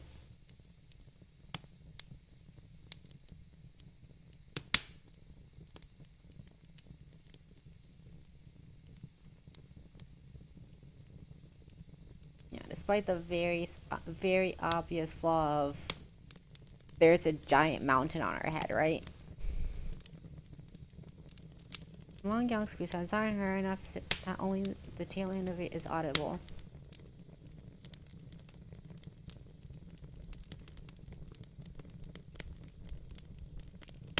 So yeah. just really weird. Just really odd and really weird, and maybe, just maybe, like,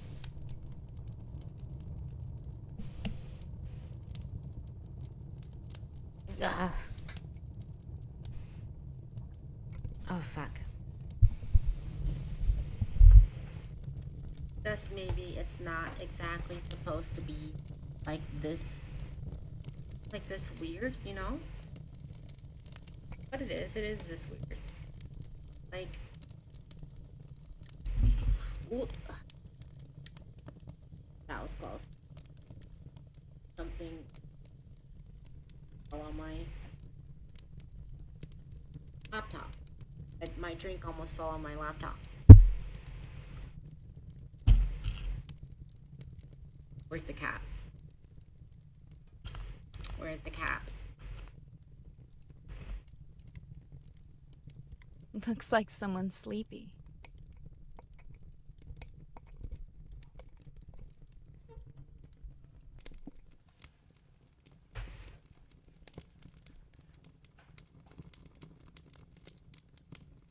Hey.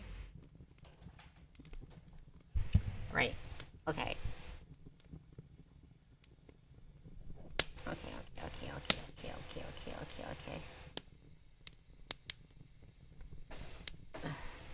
Your absurd tired eyes and nods. Mm-hmm. Yeah, okay, yeah. Like, good design choices in that way. It shows, like, you know, Yellowstone design would be different and probably just as old as Yosemite if their names weren't after European-esque stuff, right?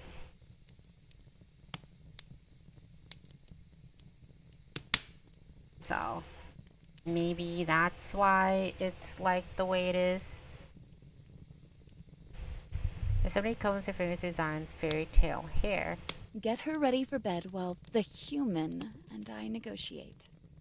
Okie dokie. That's the saddest okie dokie I've ever heard. I'll be right there to tuck you in. Might even tell you that story about the swallow you like so much. Swallow story? I don't remember that one.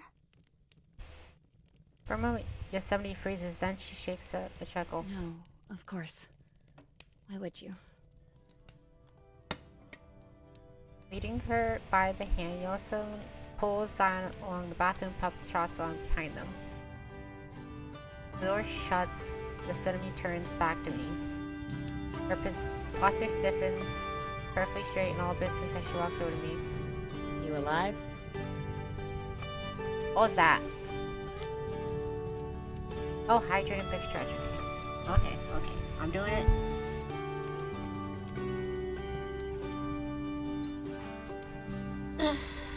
Okay, that's the big stretch. And the hydrate.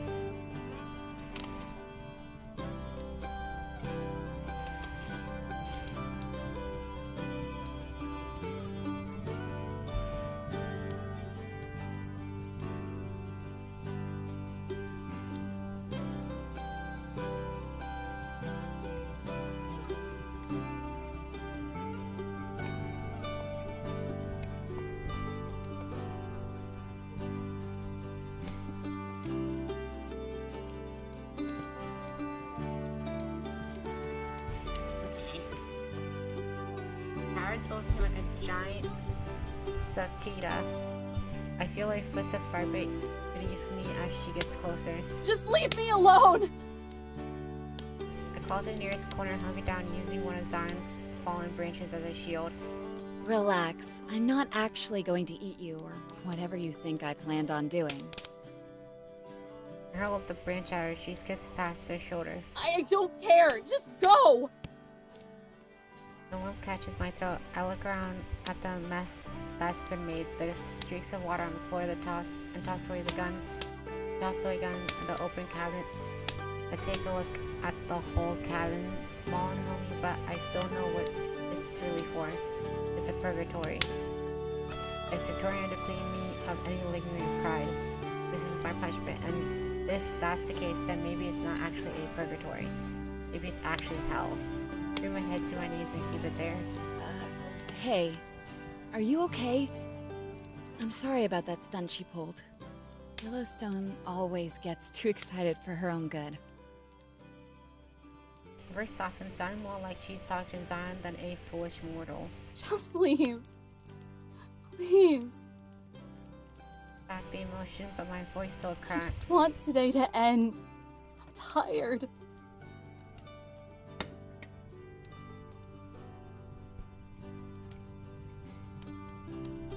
Oh. I'll see it. I'll see it.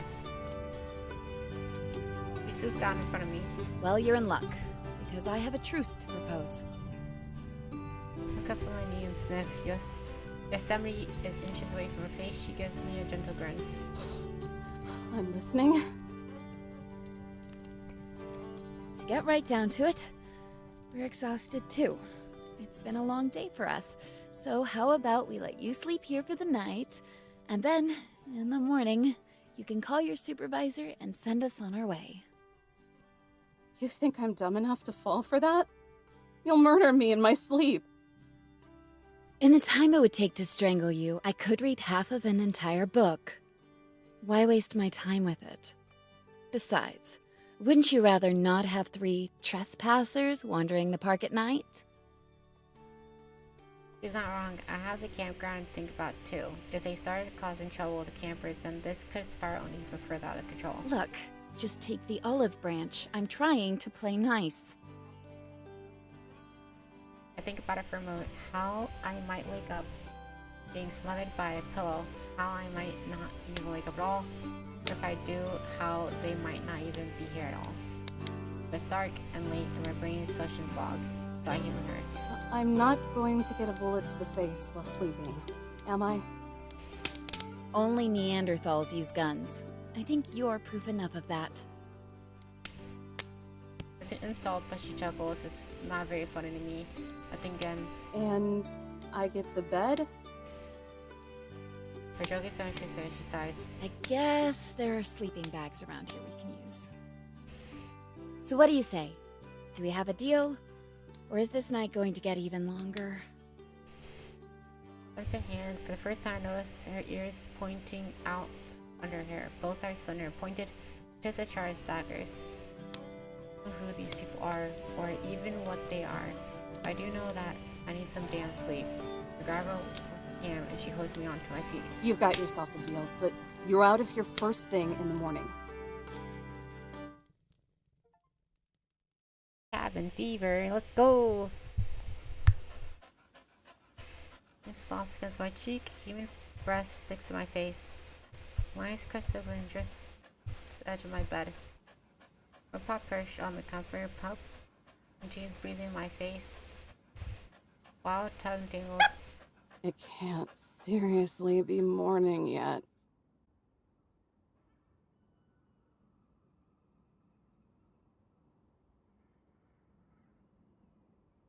Ah.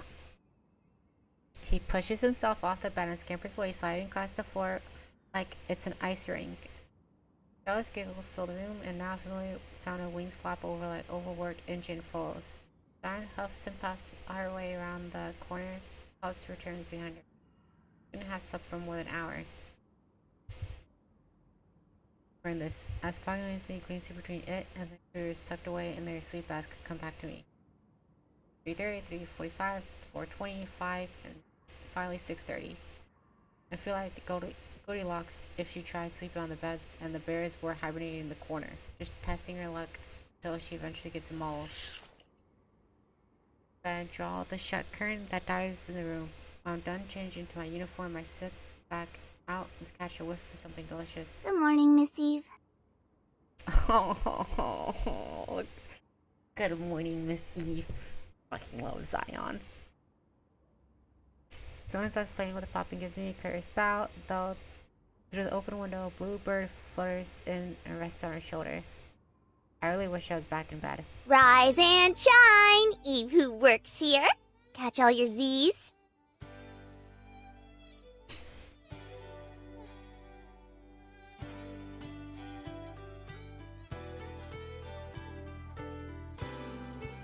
I'll be like, I hate my life. I'm like, I hate my life. Rise and shine, Eve who works here. Catch all your Z's. I put it back. How did I do that? Yellowstone peeks out from the kitchen, whisking a bowl in circles. Once again, the kettle rests on top of her head.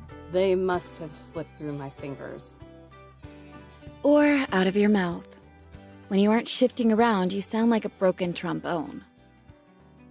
Table. Yosemite is chin deep in a book and just through the pages. Papers litter the table, some spot out like a shuffle desk, cards. The second tower, the cardboard box sits right in the middle, acting like eye in the storm. Off the books, raised the coffee mug in the air. Yellowstone. Tea. Just a jiff. Cat walks over, balancing the bowl on her arms, tips overhead and pours the water. The kettle to cup, process delicate like a ballerina, bending into a shape of swan, nonetheless the tea kettle stays balanced on top of her head. Cone head. Want me to replace the bag? It's pretty much water now. Don't be wasteful. There's still some flavor left. Fine, fine. Yellowstone gives a defeated sigh, the same one I give every time I have to tell someone, yes, you need a permit to fish. How about you, Eve? I saw you chugging coffee last night. Bet you take it black, huh? You seem like the type of cat who takes it black. Hours work.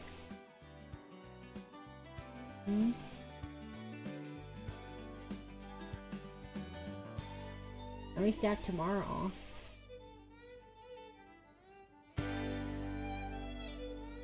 What? Yeah. Today might have been fine, but tomorrow is a day off, and tomorrow is a day off. I don't know what I'm saying.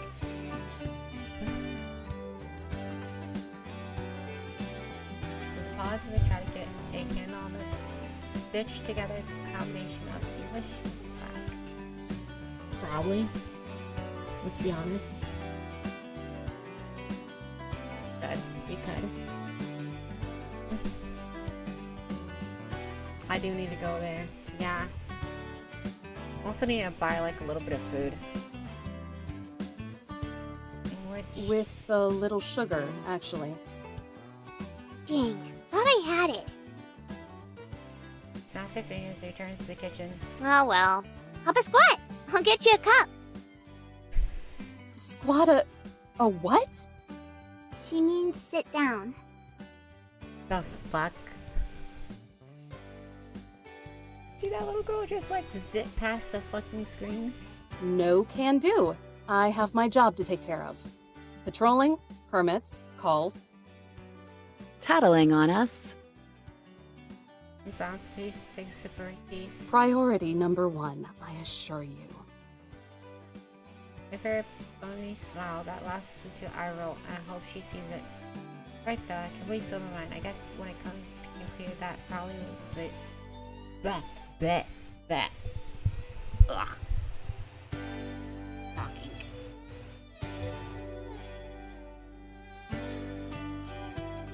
Oh, it's maintenance.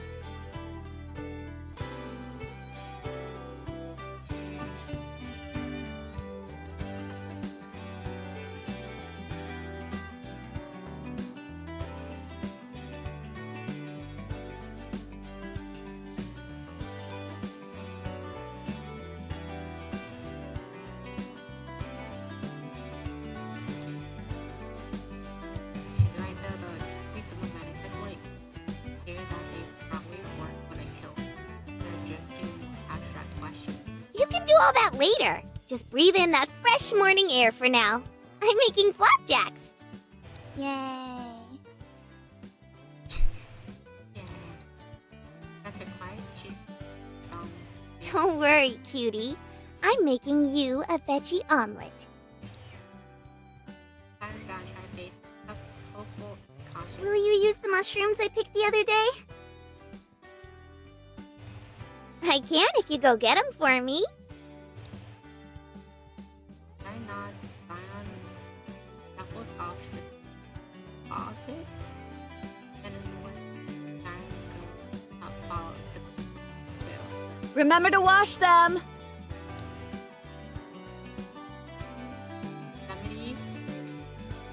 out, but found days around the closet. Out of tune and off key. Fine. Don't cry to me when your stomach starts growing fungus.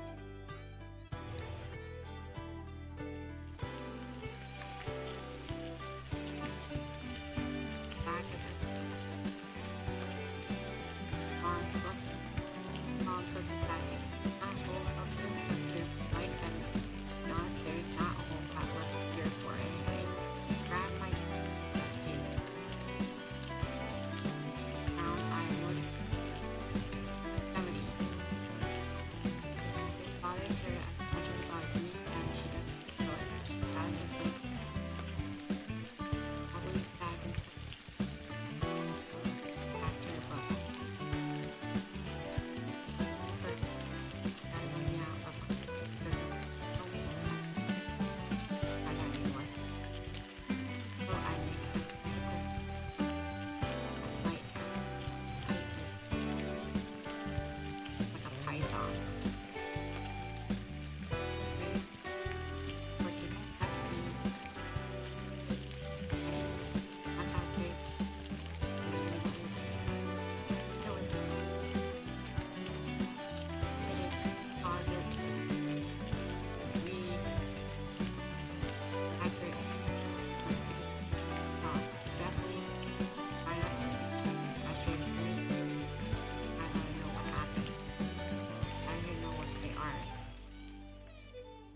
Aren't ghosts. Find that briefly thing. But they aren't quite human. Although, after they may have appeared. Some sugar or sugar? I love this girl. What's this neck?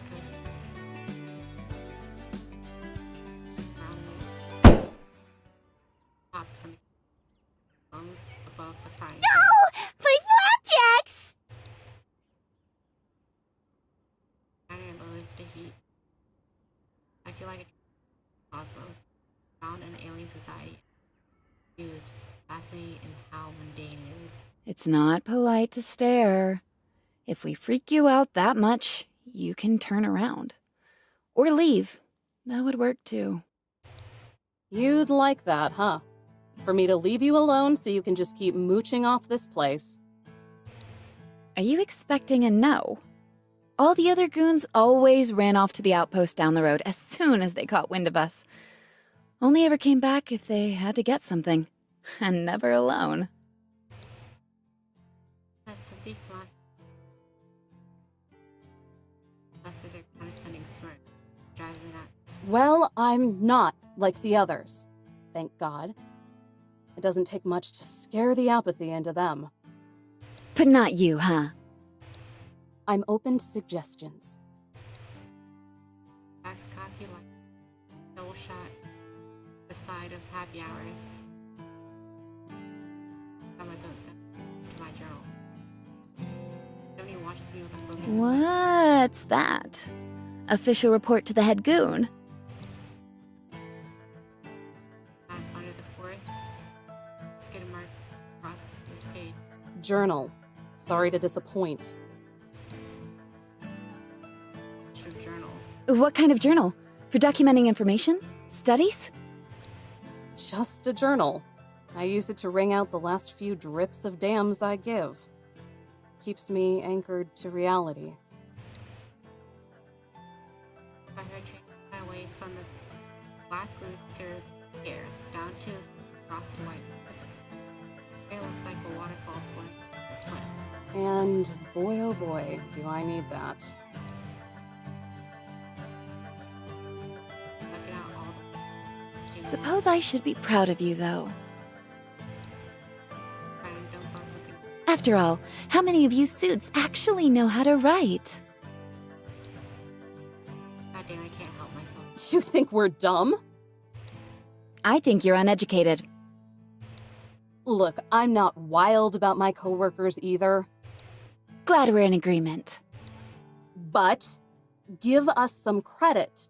Or at least give me credit. You know what a school is, right? Something I assume you didn't go to? Shit.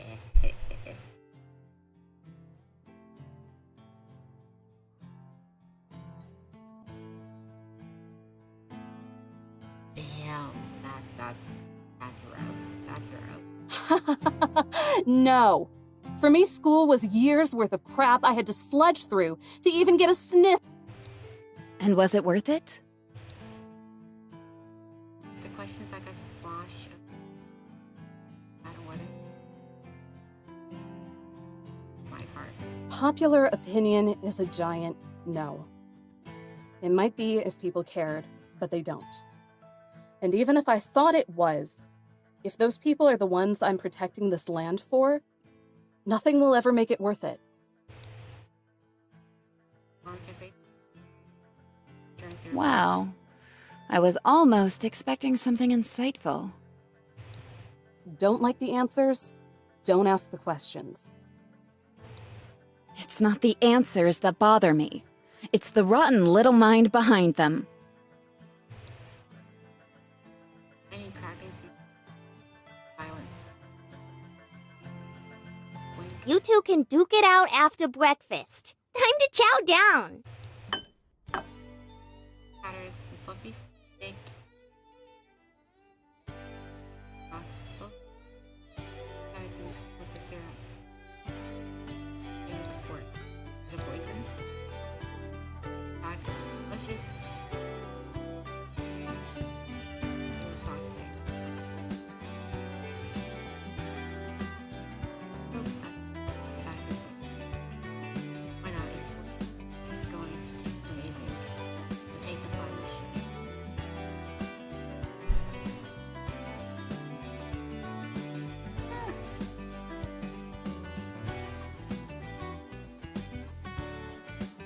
The ad starts.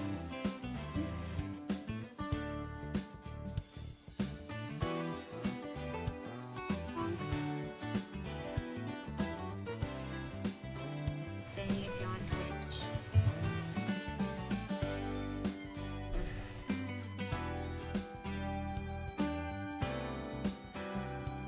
All I know.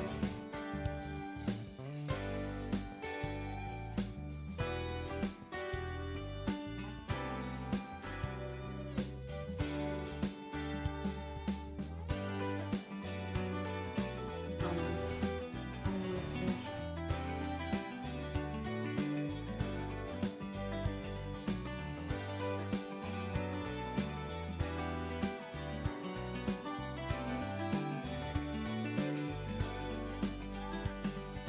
Yeah, probably.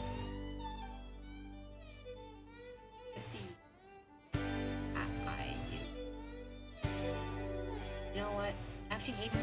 Everything hates me. That's what it is. Like, it's here, you know?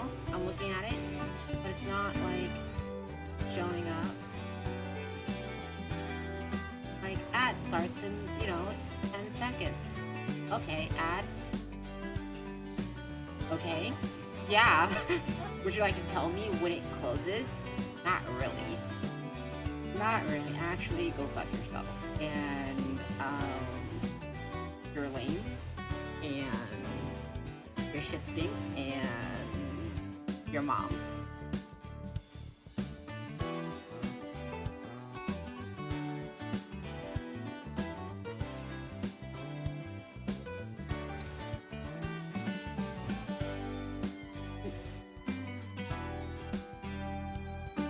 Okay, there it goes, finally. Jeez.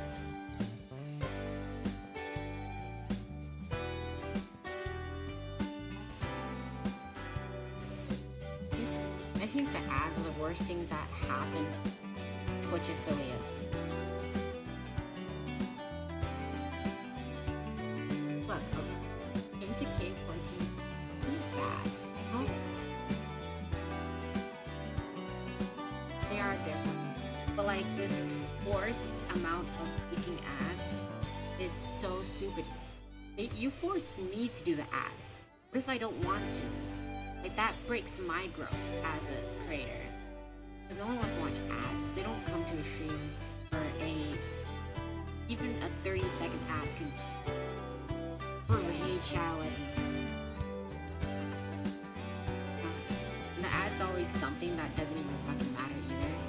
I've been getting my car goals on Twitch. Like, with what money? Buy a new Ford Hyundai. With what money? With what money, Twitch?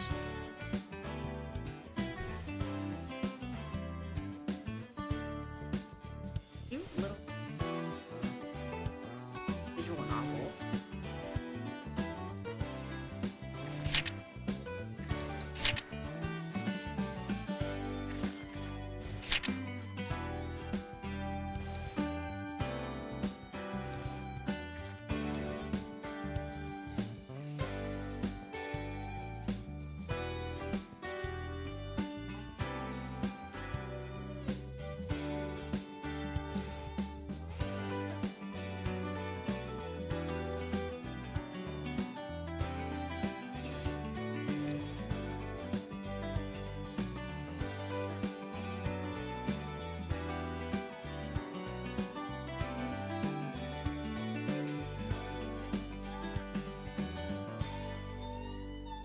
Hey, my community is supposed to be back now.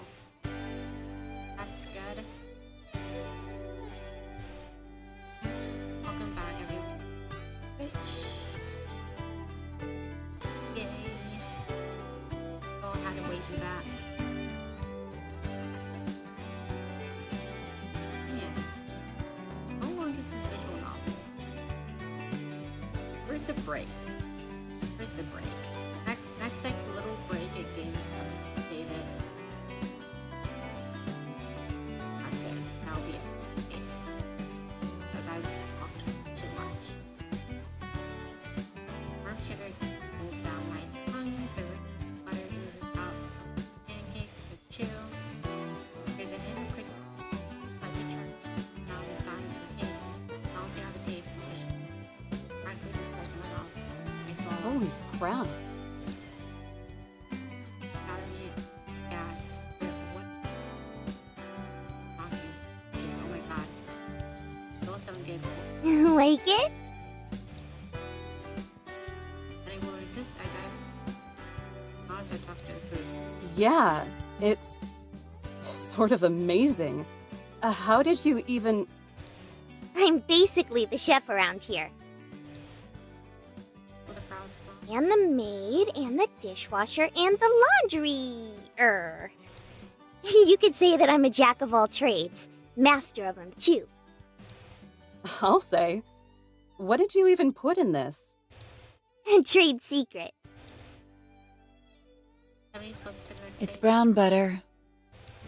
No fear!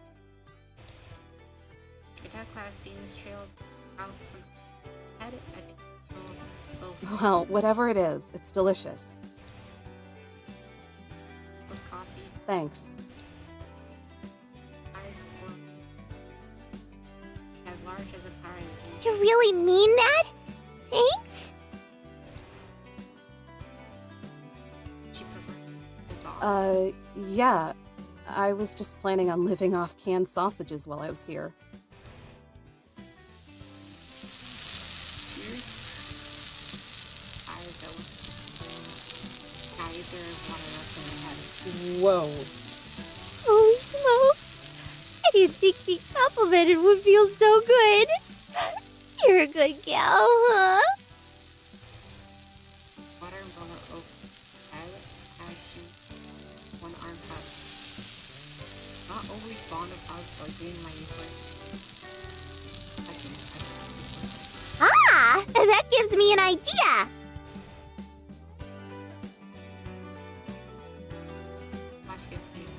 What if, and stay with me here, instead of us leaving or you leaving or anyone leaving, what if we just live together? We only have one bed, chat. We only have one bed. We only Absolutely have not! One bed. Like last night? But every night. Just give it a think. We already have a solid setup here. We could keep the place nice and tidy while you're wage slaving away all day. And the hour decline with any kind of resolve. That's naivety. Tied with a book. Possible is harsh realism.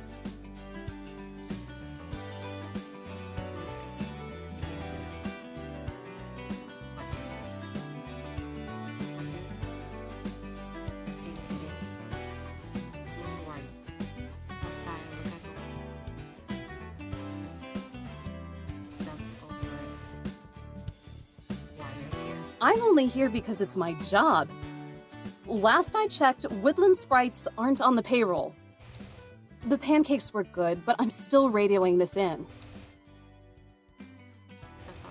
Aww, I thought it was a pretty good idea. Stop scaring me like that. I've had more than enough of Miss Misery. I could bite back science give cutting board at the drag on the board. Does that mean we'll have to find a new home? Christmas. Don't worry! Yosemite knows a lot of neato places to hide. We can just trust her to take care of us like always. We'll be back soon. She won't last long. It's the eyes. They're almost as dull and lifeless as the others. Your flapjacks are gonna get dull and lifeless if you don't eat them soon. Sponge.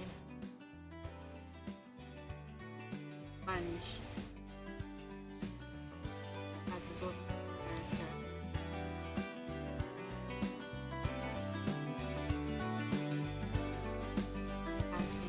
I was reading that? Now I'll have to find my place again. Too smart for a bookmark? Smarter than you.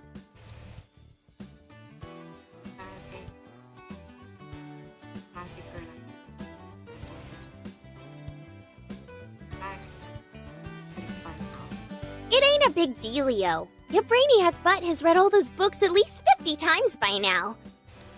It is a big deal. You'd be surprised by how much you don't pick up on the first time around.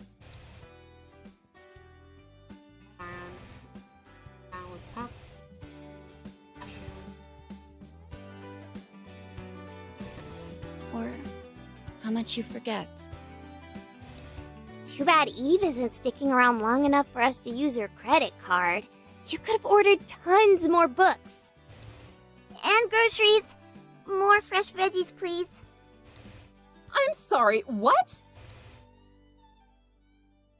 Just be happy you goons are useful for something. They usually cancel the card after the first couple charges. I could check, but it comes out as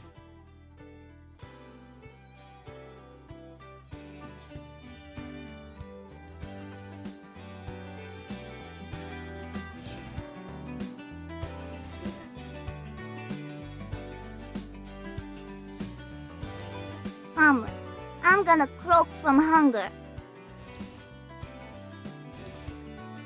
Please stop teaching her your second language.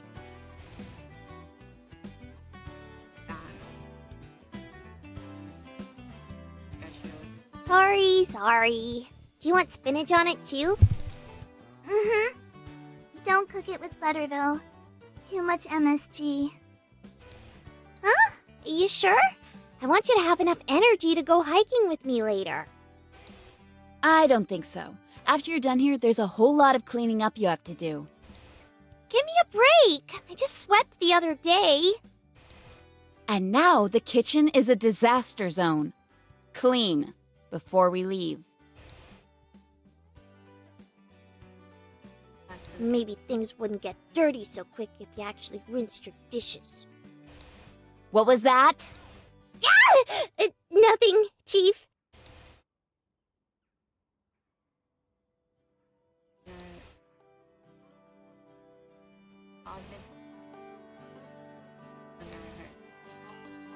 I wouldn't expect a higher beat, but I had exceed.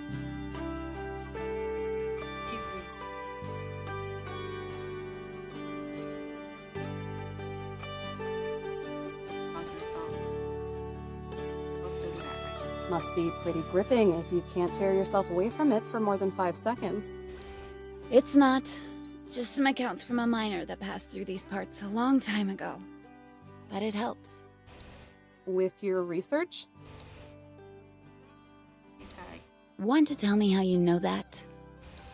You have a folder that literally has research written on it. Wasn't hard to put 2 and 2 together. Look, it does math. It does facial reconstruction too.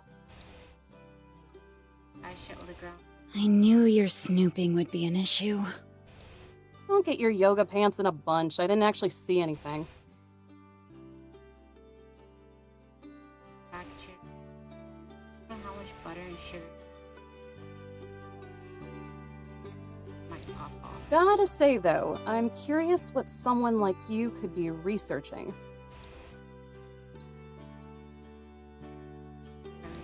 You're curious? This is what Why? Just stam?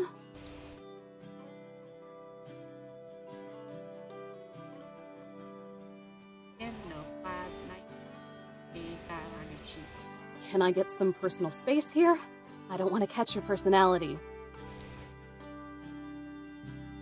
Kinda cute. When you go silent. My curiosity is waning. Shut up. Right in the bottom of the sheet. Goes smoke. You see Yellowstone's head? Have someone fish leans. I do the same. How could I not? What does it look like to you? What does this have to do with any... Just tell me what it looks like. A volcano? It looks like a volcano. And can you guess what has a volcano? Yellowstone National Park, obviously. But volcanoes don't actually look like that. You're not going to get anywhere with that kind of linear thinking. Really soft. And look at Zion. I do she. No. This isn't coyote food. It's not good for you. See those leaves and branches? Pretty lush, right? Sure. Remind you of any particular painting? Back in Zion National Park. Pages. Wait. Are you saying... Starting to get it? My mind's at Yeah, the 3 of you like playing dress-up. Real cute. It's amazing how you keep finding new ways to disappoint me. Let's try this again. after all. Myself ready. 70 scoots. Having coffee. Are you giving me permission to slap you? I'm giving you permission to learn. Now touch it. Giving me permission to slap you?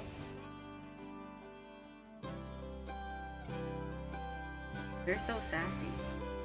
You're so sassy. There is so much sass in this goddamn visual novel.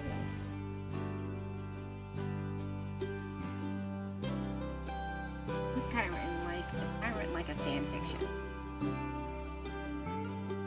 Kind of written like a fan. Yeah, it's just a kitchen. Like someone is finding a kiss. It's okay. Try to scare me away, dude. Right off the feet. Paws on it. Big Chris.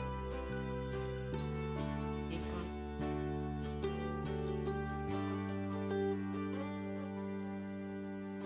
What? Takes a look at. How is 5 speed points for that? Has to be some.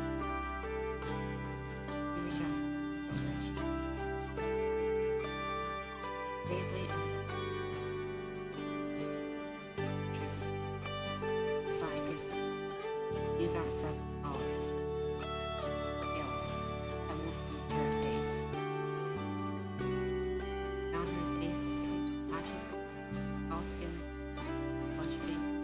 said to touch it, not to caress it. Jeez.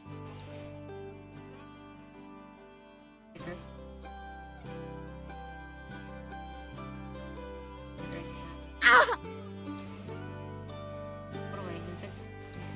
You didn't have to be so rough. Is that rock? Well, it sure isn't costume jewelry. Cheek. So now look at the pyramid. Pyramid. I step outside. It now.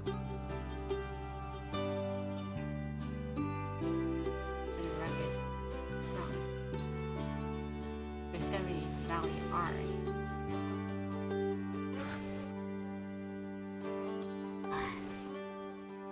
Kilos of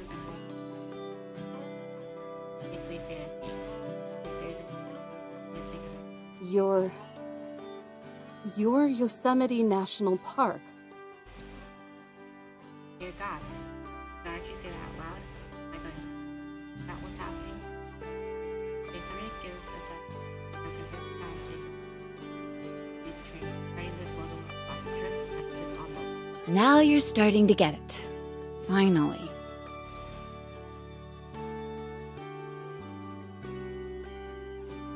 sounds. Marveling laughter, pattern breaks, silence. Plastic out, Daydream. Just what are you? What are you really?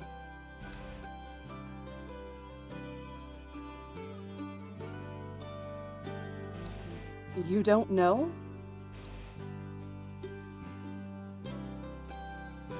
That's the winning question, isn't it?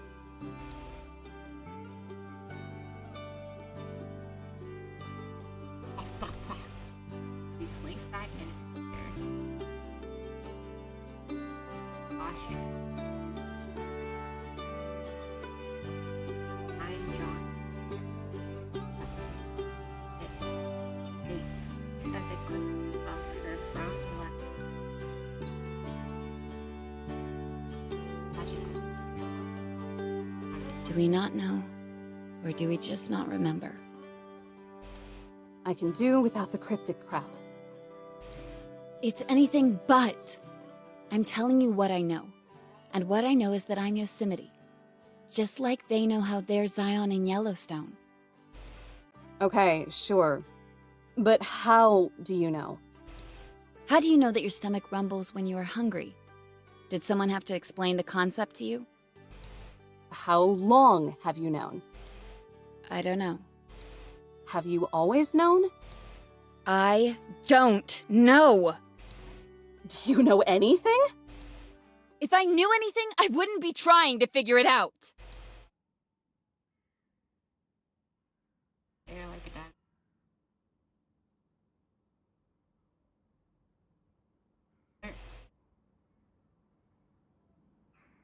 Sex and mate.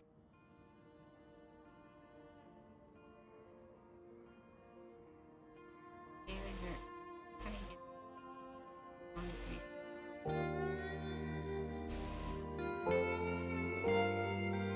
Office practice, soft smile.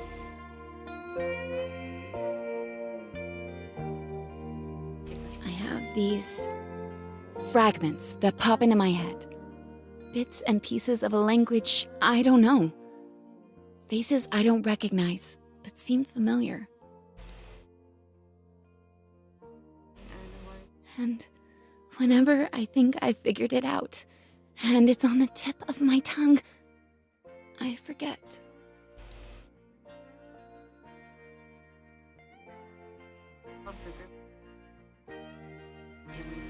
They're like echoes that ripple further away with each new epiphany. It just gets quieter and quieter. It's so frustrating.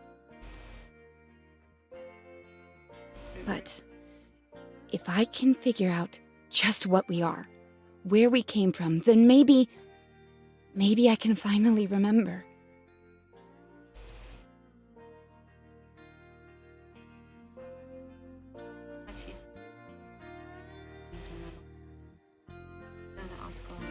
So yeah, I don't know anything, but I'm going to. Well, good for you.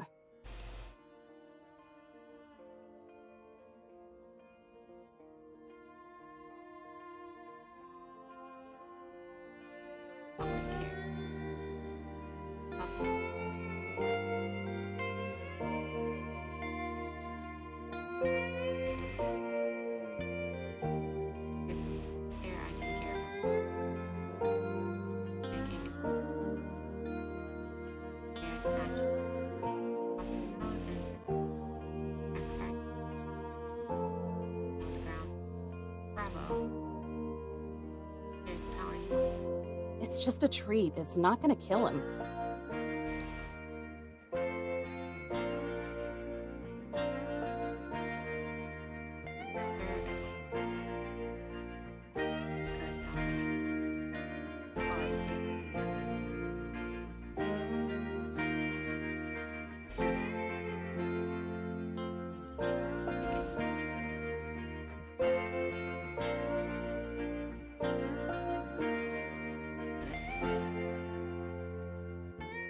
Friends of yours?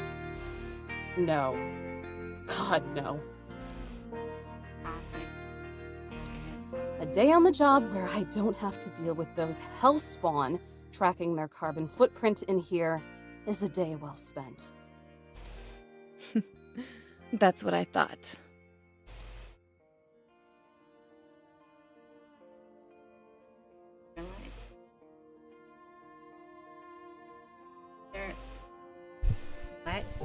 In their hand and their head up their asses, she always starts with a stream of sweat that drips off her cheek. And what, pray tell, did you think this time? That I was wrong about you.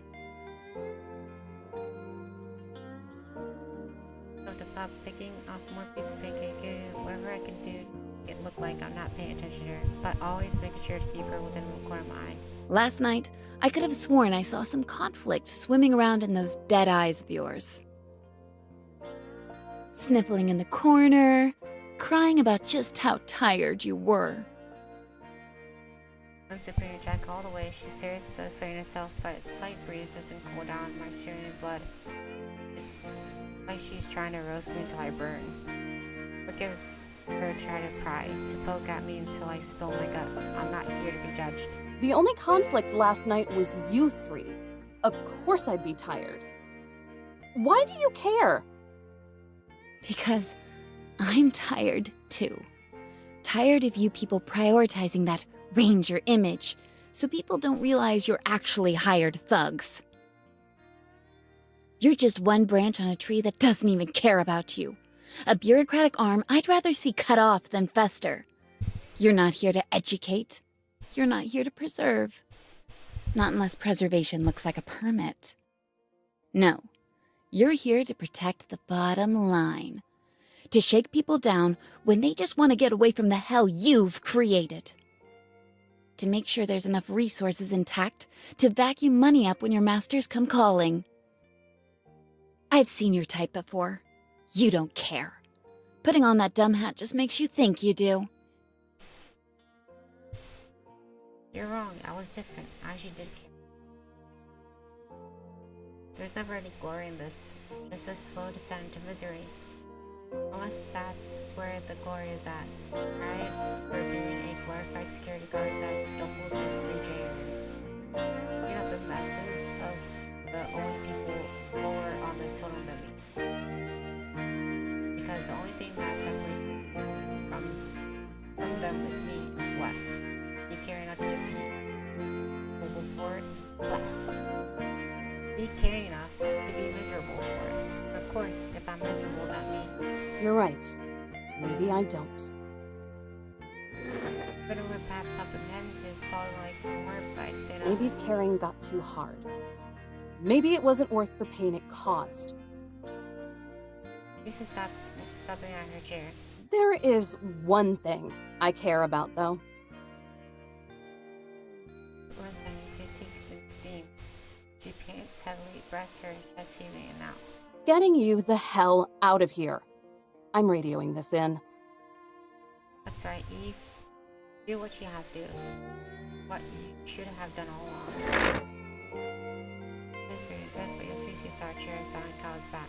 Go ahead. Do it. Prove to me you're just another.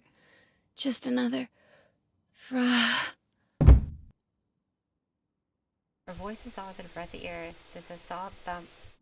Her turn around and she's spread out the floor. Yosemite! Contact the dot sign on the side of me. Grisland grabs a shake of paper from the table, fans her. They're bad. Hand. Me. Heat raises from like an oven. I press my hand against the floor. As soon as I touch the skin, my hand burns. I yelp and pull. Wait, I feel like I just touched a skillet. Burns here through a layer of her skin. A fever?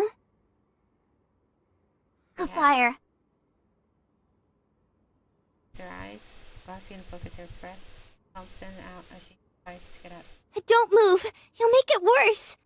It's close. Young girl. A small hole burns through her jacket's sleeve. Embers crispy around the edges. Looks like a cigarette being snuffed out. Cigarette. Oh no.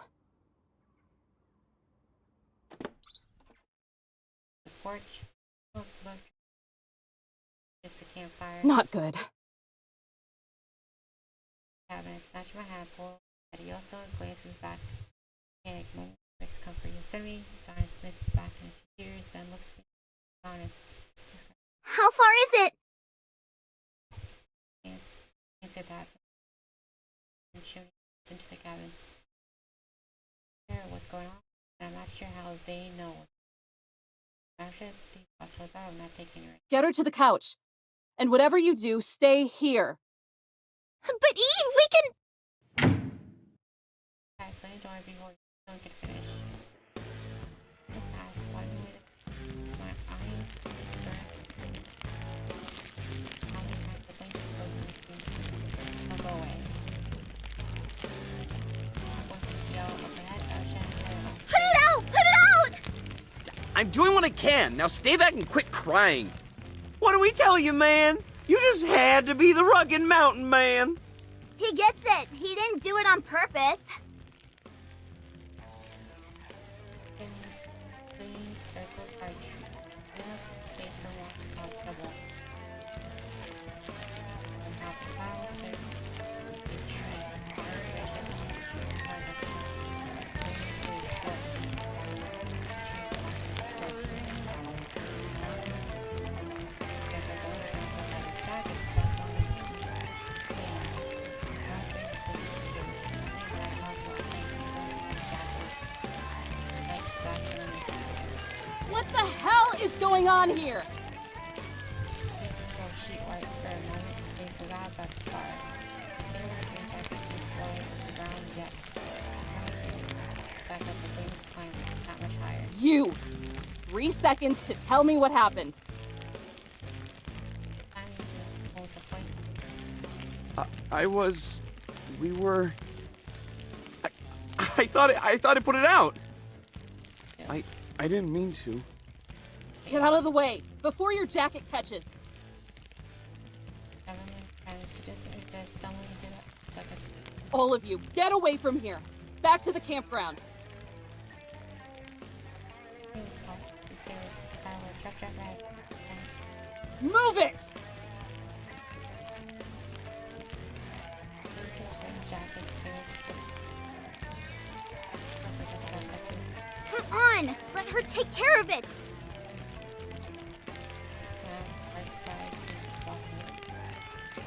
My attention turns to the fire, stop it. Just a minute.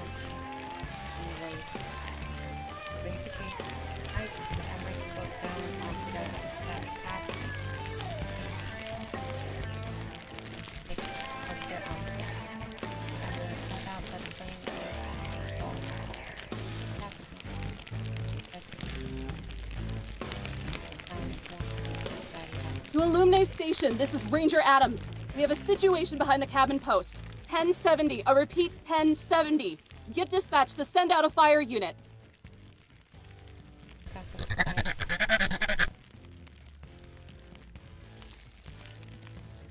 To Illuminate Station. Do you read me? To Illuminate Station.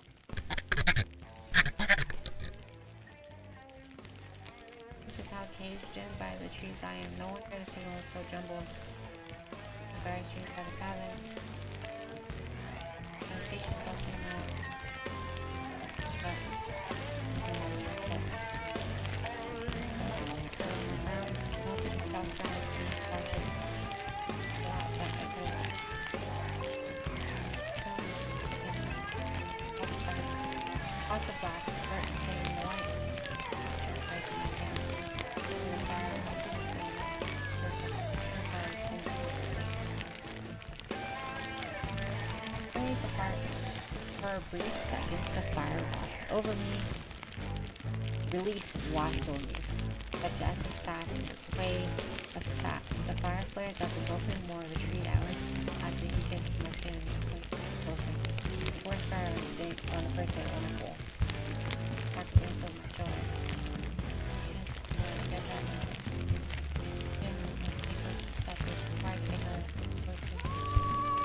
Yo! Eve! Most of the launches past trees and playing bridge winter ago. This is stopped from eyes off the fire. Okay, so that's happening. What are you doing here? Eve! There you are! We're here to help! Voicing me buried under the fire. We? But the trees sound faster and she glides down and stopping me. You can't do this alone!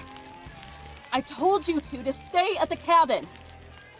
Miss Eve, if this doesn't get put out soon, there won't be a cabin! Asian voice gives immature clarity. Untamedly, the flames stood taller. Bushes look like a cradle of wood. Long flames shake and surround the base flame. Perfect for this budge. Fine, but as soon as things start looking hairy, I want you to get out of here.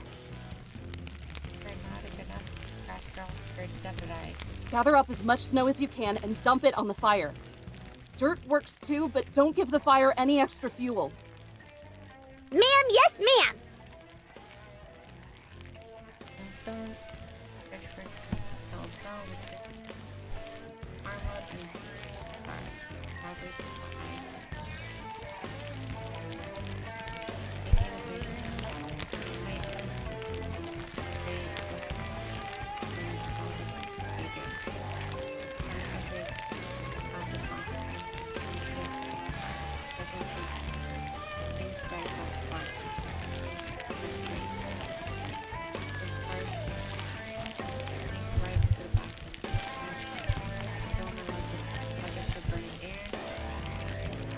Deep game and ice choke with the pocket. With fit of pain calls Valdeos and No good. We need to get out. ASAP. Wait! I have an idea! Save it. If we stay here, we're toast. the blur's I'm pretty sure. Yellowstone, you know I love you lots, right? Course I do! Love you lots too! But the fire! I know! Which is why I'm really super sorry for what I'm about to do. Huh? How could I ever hate my Earth Inc? I saw something with his foot, snapping, cracking, try to go into Yellowstone till there's a broken wall. Pain is laid. Why? I catch you. Keep going. The drill. Fade to my eardrum.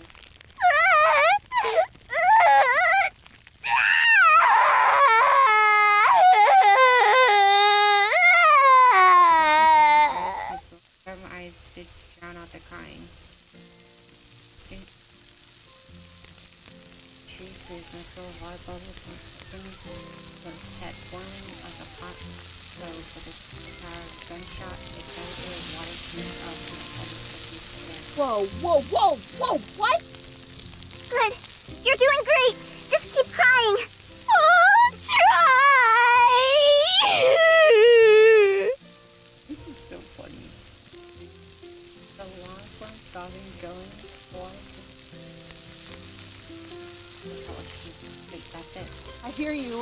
clear, kid. I should have done that faster. There's more playing than any aircraft for more. Yellowstone, aim for the fire. Okay! Problem like a child lost in a supermarket. Also obeys, bowing her head and flashing eyes for peace. Water to clean the light by her aiding fire hose.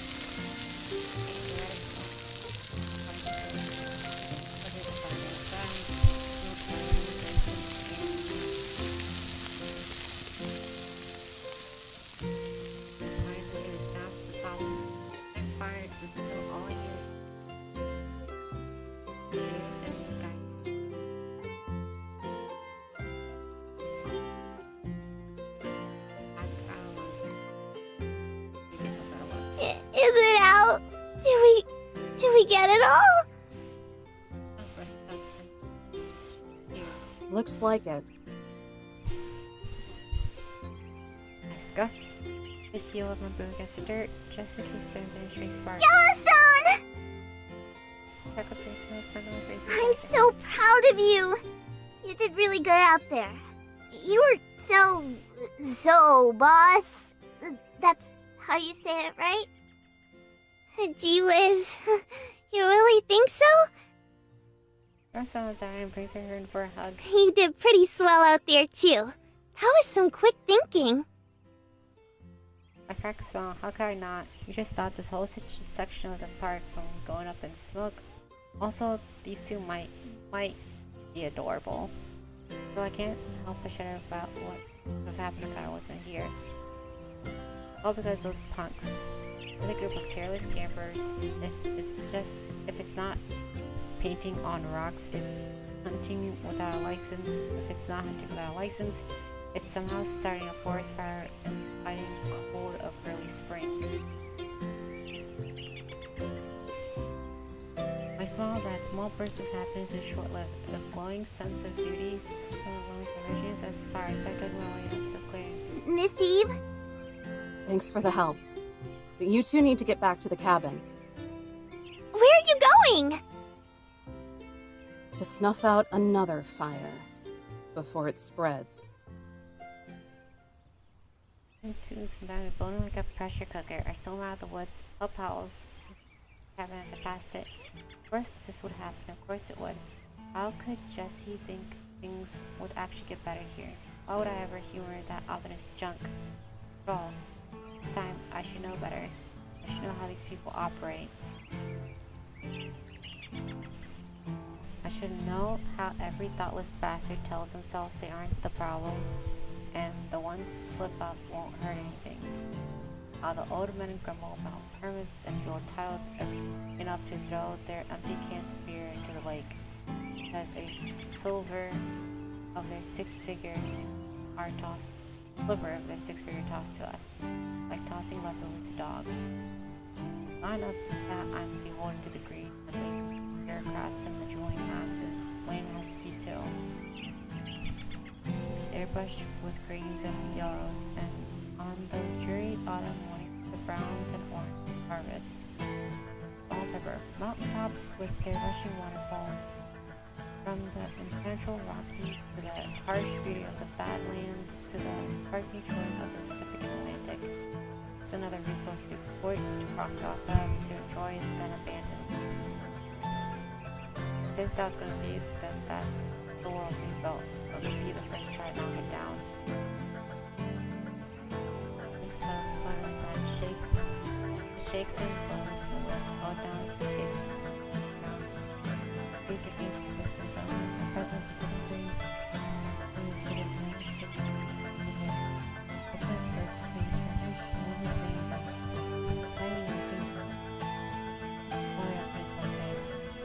Adam, I call bacon, AT's skirt, twisted shirt, and slap. I've met a lot of idiots on this job, but you must be a real protege. Let's see his face clear past. Whoa! Take it easy, lady!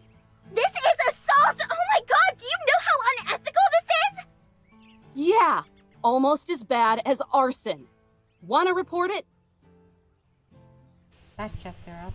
I'm not going to lose any sleep because I dangled my slice of authority over these idiots, not now. What was rattling in that skull of yours, huh? You a firebug? This what gets you off? Or are you just stupid? With his ironed-out, wrinkled brain, can only find himself to have stuttered. He speaks a cigarette around his vest pocket. That's what I thought. I was up and brushed against my fist. Listen here, you little shit. He breaks out a steak and shrivels the bowl away. This pissed me off more. I snatched the lit cigarette from his mouth and crumpled it in my hand. I said, listen! Things my palm. I could hardly feel it thanks to the adrenaline. Maybe it puts the fear of me into him. As he gasped, oddly, the last of the smoke was out of his mouth. Do you know how sick I am of this? How often I have to sit by and watch people like you destroy good things? Does it even register? Is it some kind of game? Lunches, missing tears that blink it away, but unclouded by medical vision only shows my fist clenching dirt.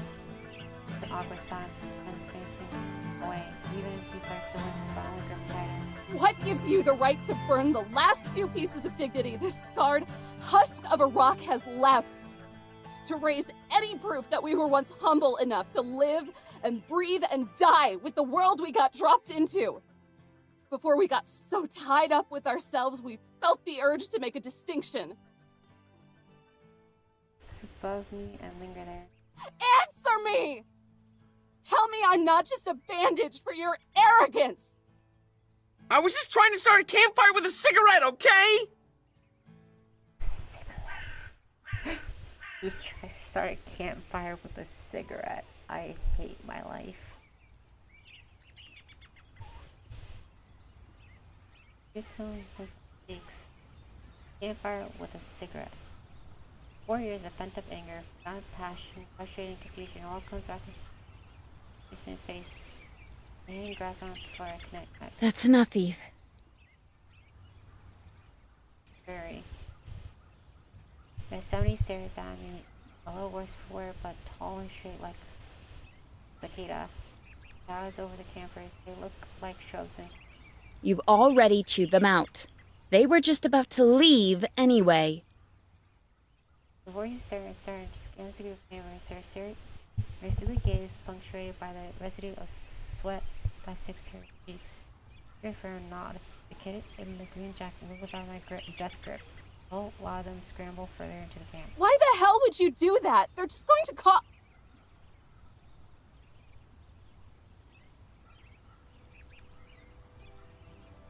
Oh, she loves her arms around me, then pulls me for a path blows off. Thank you. I needed to hear that. What? Voice whispers across my ear. You've done enough. At least for today. Done enough? Where's that? Well, over my shoulder, I see the cabin nestled on the pines, like a forgotten paradise. Oh.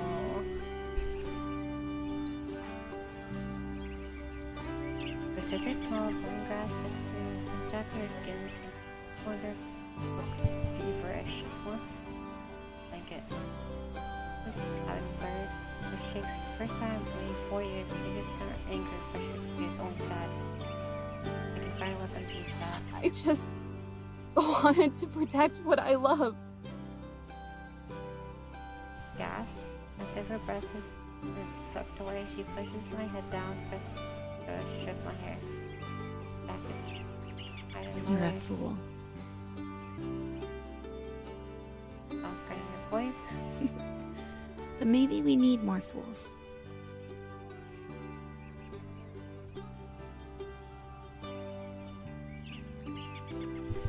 Oh.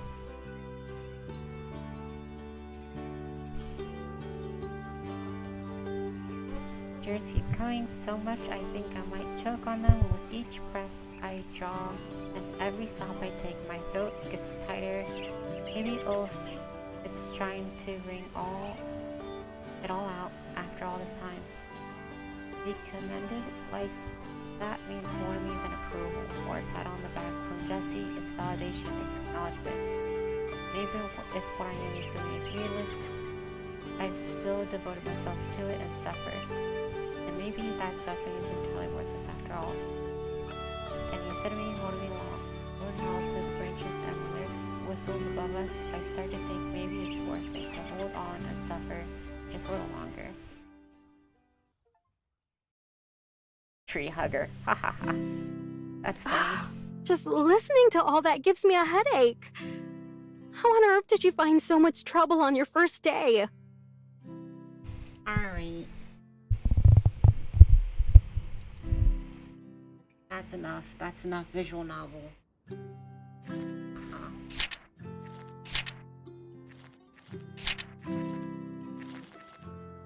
When we'll be back, I don't know. Knows anymore. Hopefully. Yeah, I'll be back soon. Maybe do another hour or two. I did today.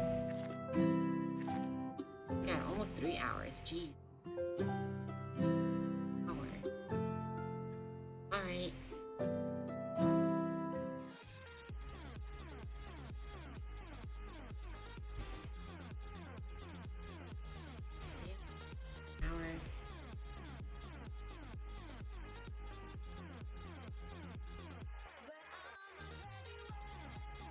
Hour.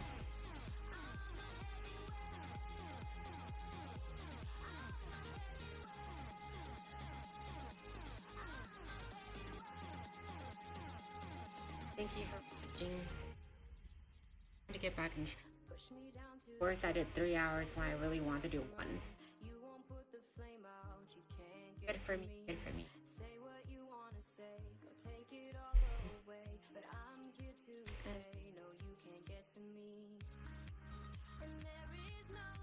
Got this.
Watching with me, with me, and I hope you guys have good dreams. Have a good night.